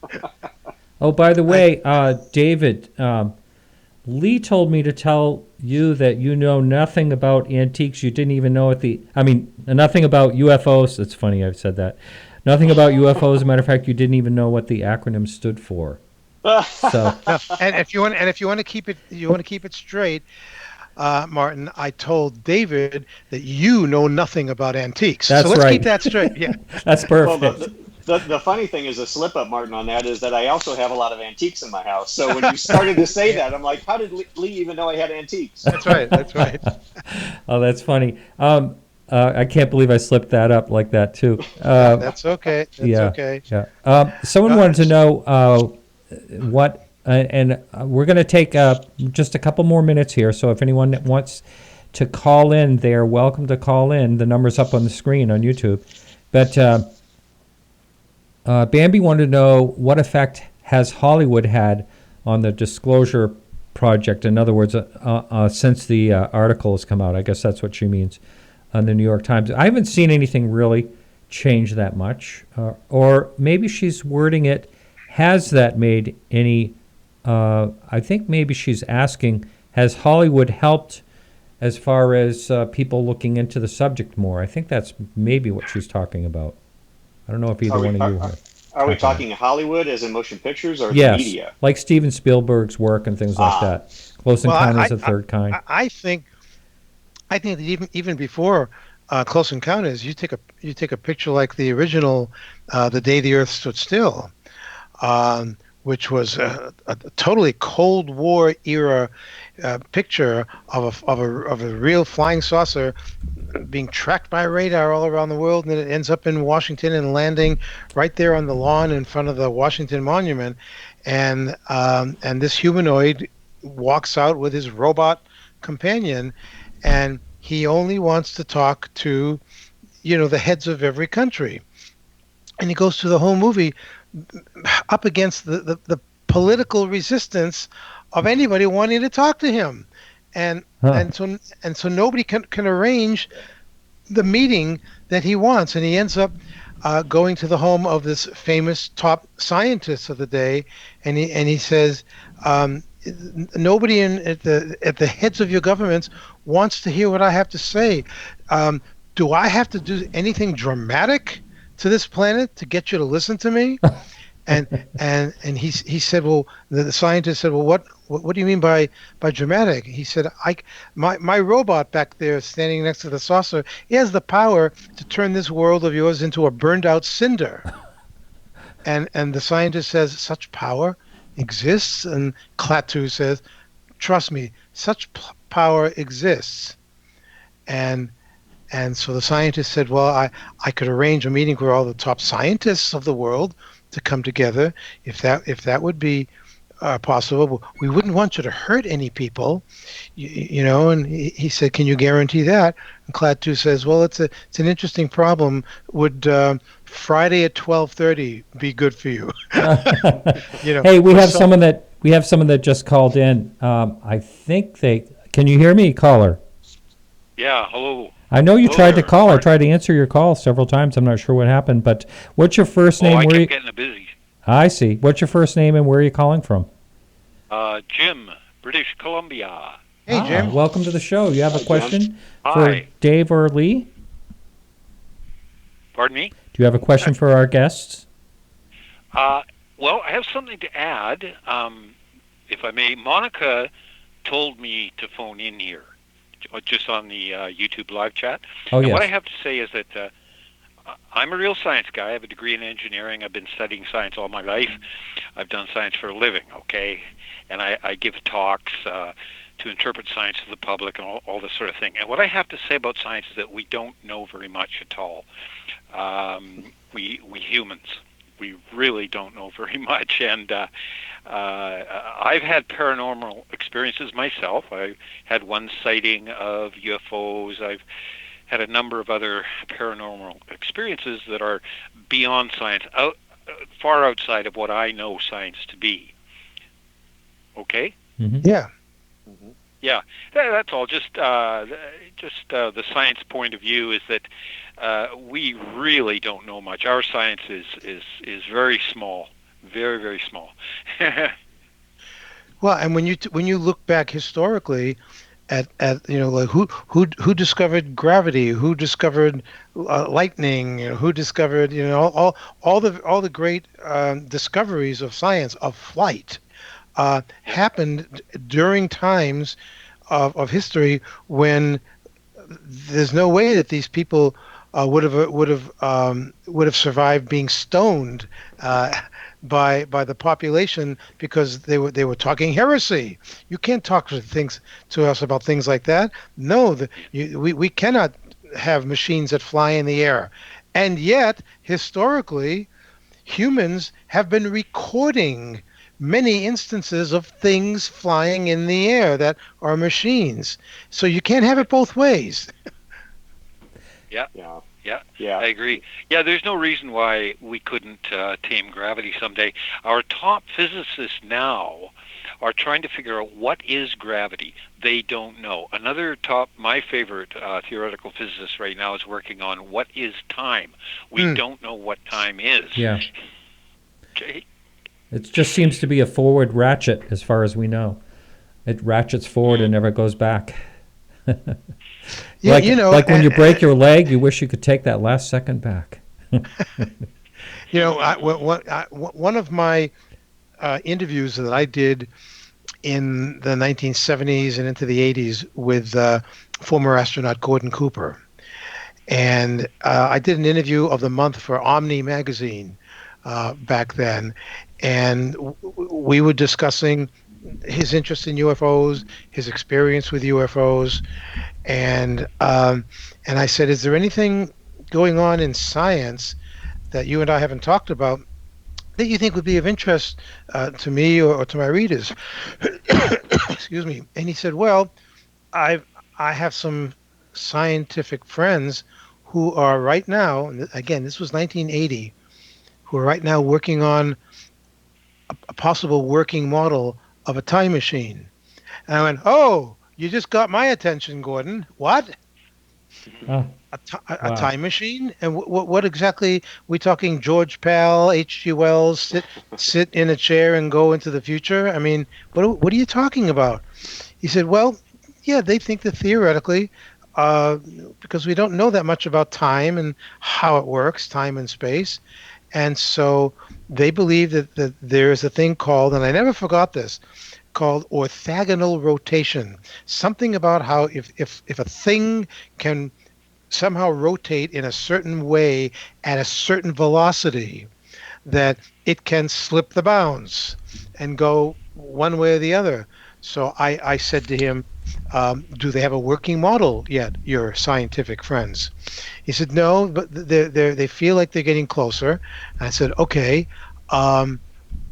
Do they think that they can build something that can go in either direction or both directions? And he said, no, they don't really have that figured out yet. They don't think.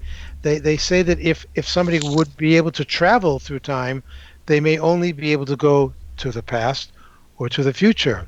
So I said to him, Gordon, and he was a family man, I said, Gordon, who would be stupid enough to sit in such a vehicle and take what could possibly be a one-way trip? And he said, you're looking at him. Whoa, okay, that got my attention too. Like, wow. And I said, now wait a minute, Gordo. I mean, are you kidding? You would give up everything just for the challenge of it? He said, don't forget, I'm one of the original group of the right stuff where we would do anything. And many of our friends died during flights of testing new aircraft and propulsion systems. And so, and even today, modern jet fighter pilots today will do almost anything to get to that next level. He said, yeah, any one of us probably would have taken the risk. And that just blew me away. So now that was 1980. How many years ago was that? 80, 90, 2000, almost 30, 40 years ago. If these scientists have still worked on it over the last 30 years, who knows what they can do now, which is all probably part of black budgets, and the public will never know about it. But boy, that just grabbed me out of left field when he said, yeah, working time machine. Why not? Wow. It's... go ahead. There's a top theoretical physicist named Lee Smolin. That's Lee, capital Smolin. You can search him. He's the top guy working on time right now. Oh. And he says, I'm working on a new theory of time. And he's a really amazing guy. I like him a lot. Wow. Lee Smolin. I'll check him out. Thank you, Jim. Well, hey, thanks for the call. I think we had someone saying they were going to call from Europe, but I do appreciate the call, and we are just about ready to wrap up, unless that call comes in within a minute. Gentlemen, it's been so much fun. I've really had such a great night with you guys. Thank you. When Martin. When does the second hour start now for us? Yeah, I guess so. Right. Martin, I should have said this when we were on KGRA, but congratulations. Good job tonight on the premiere show. Oh, thank you. Jeez, I'm glad. Luckily, I have Evan behind the scenes doing all the work on the YouTube, so everything seemed to work fine. But I really do. I really had a great time, and I wish I could go another 4 hours. But thanks so much, both of you. Thank you, Martin. All right. Oh, does that mean we can actually hang up now? Yeah, that's it. All right, very good. I'll talk to you later, David. Sounds good, Lee. All right, you take care. All right. Thanks, Martin. All right, good night, everyone. Bye-bye. All right, everyone. So you heard me do the outro earlier, but that's it for the show tonight. I want to thank you all so much for hanging in and listening. I thought it was a great one. I'm really excited about tonight's show. And it might be one that I actually listened to again because it was that good, I think. Anyway, next week we'll be back with Dr. Bob Gross. I talked to him out in Phoenix this last February. Real interesting guy. It should be a great show. And we'll be back. Remember, our new time, if you want to watch live, is 6 to 8 p.m. every Tuesday, and that's Eastern Standard Time. Thanks so much, and I want to thank the people that help out with the show. Alejandro, of course. I want to thank our guests, Dave Marler, Lee Speigel, and James Fox. I want to thank Evan for the working in the background. We have Peggy over doing our Facebook page. Remember to like us on Facebook for all the latest UFO news. It's always posted up there. If someone's interested in doing a guest blog, just email me at martin@podcastufo.com. And thanks so much, and remember to keep your eyes to the sky.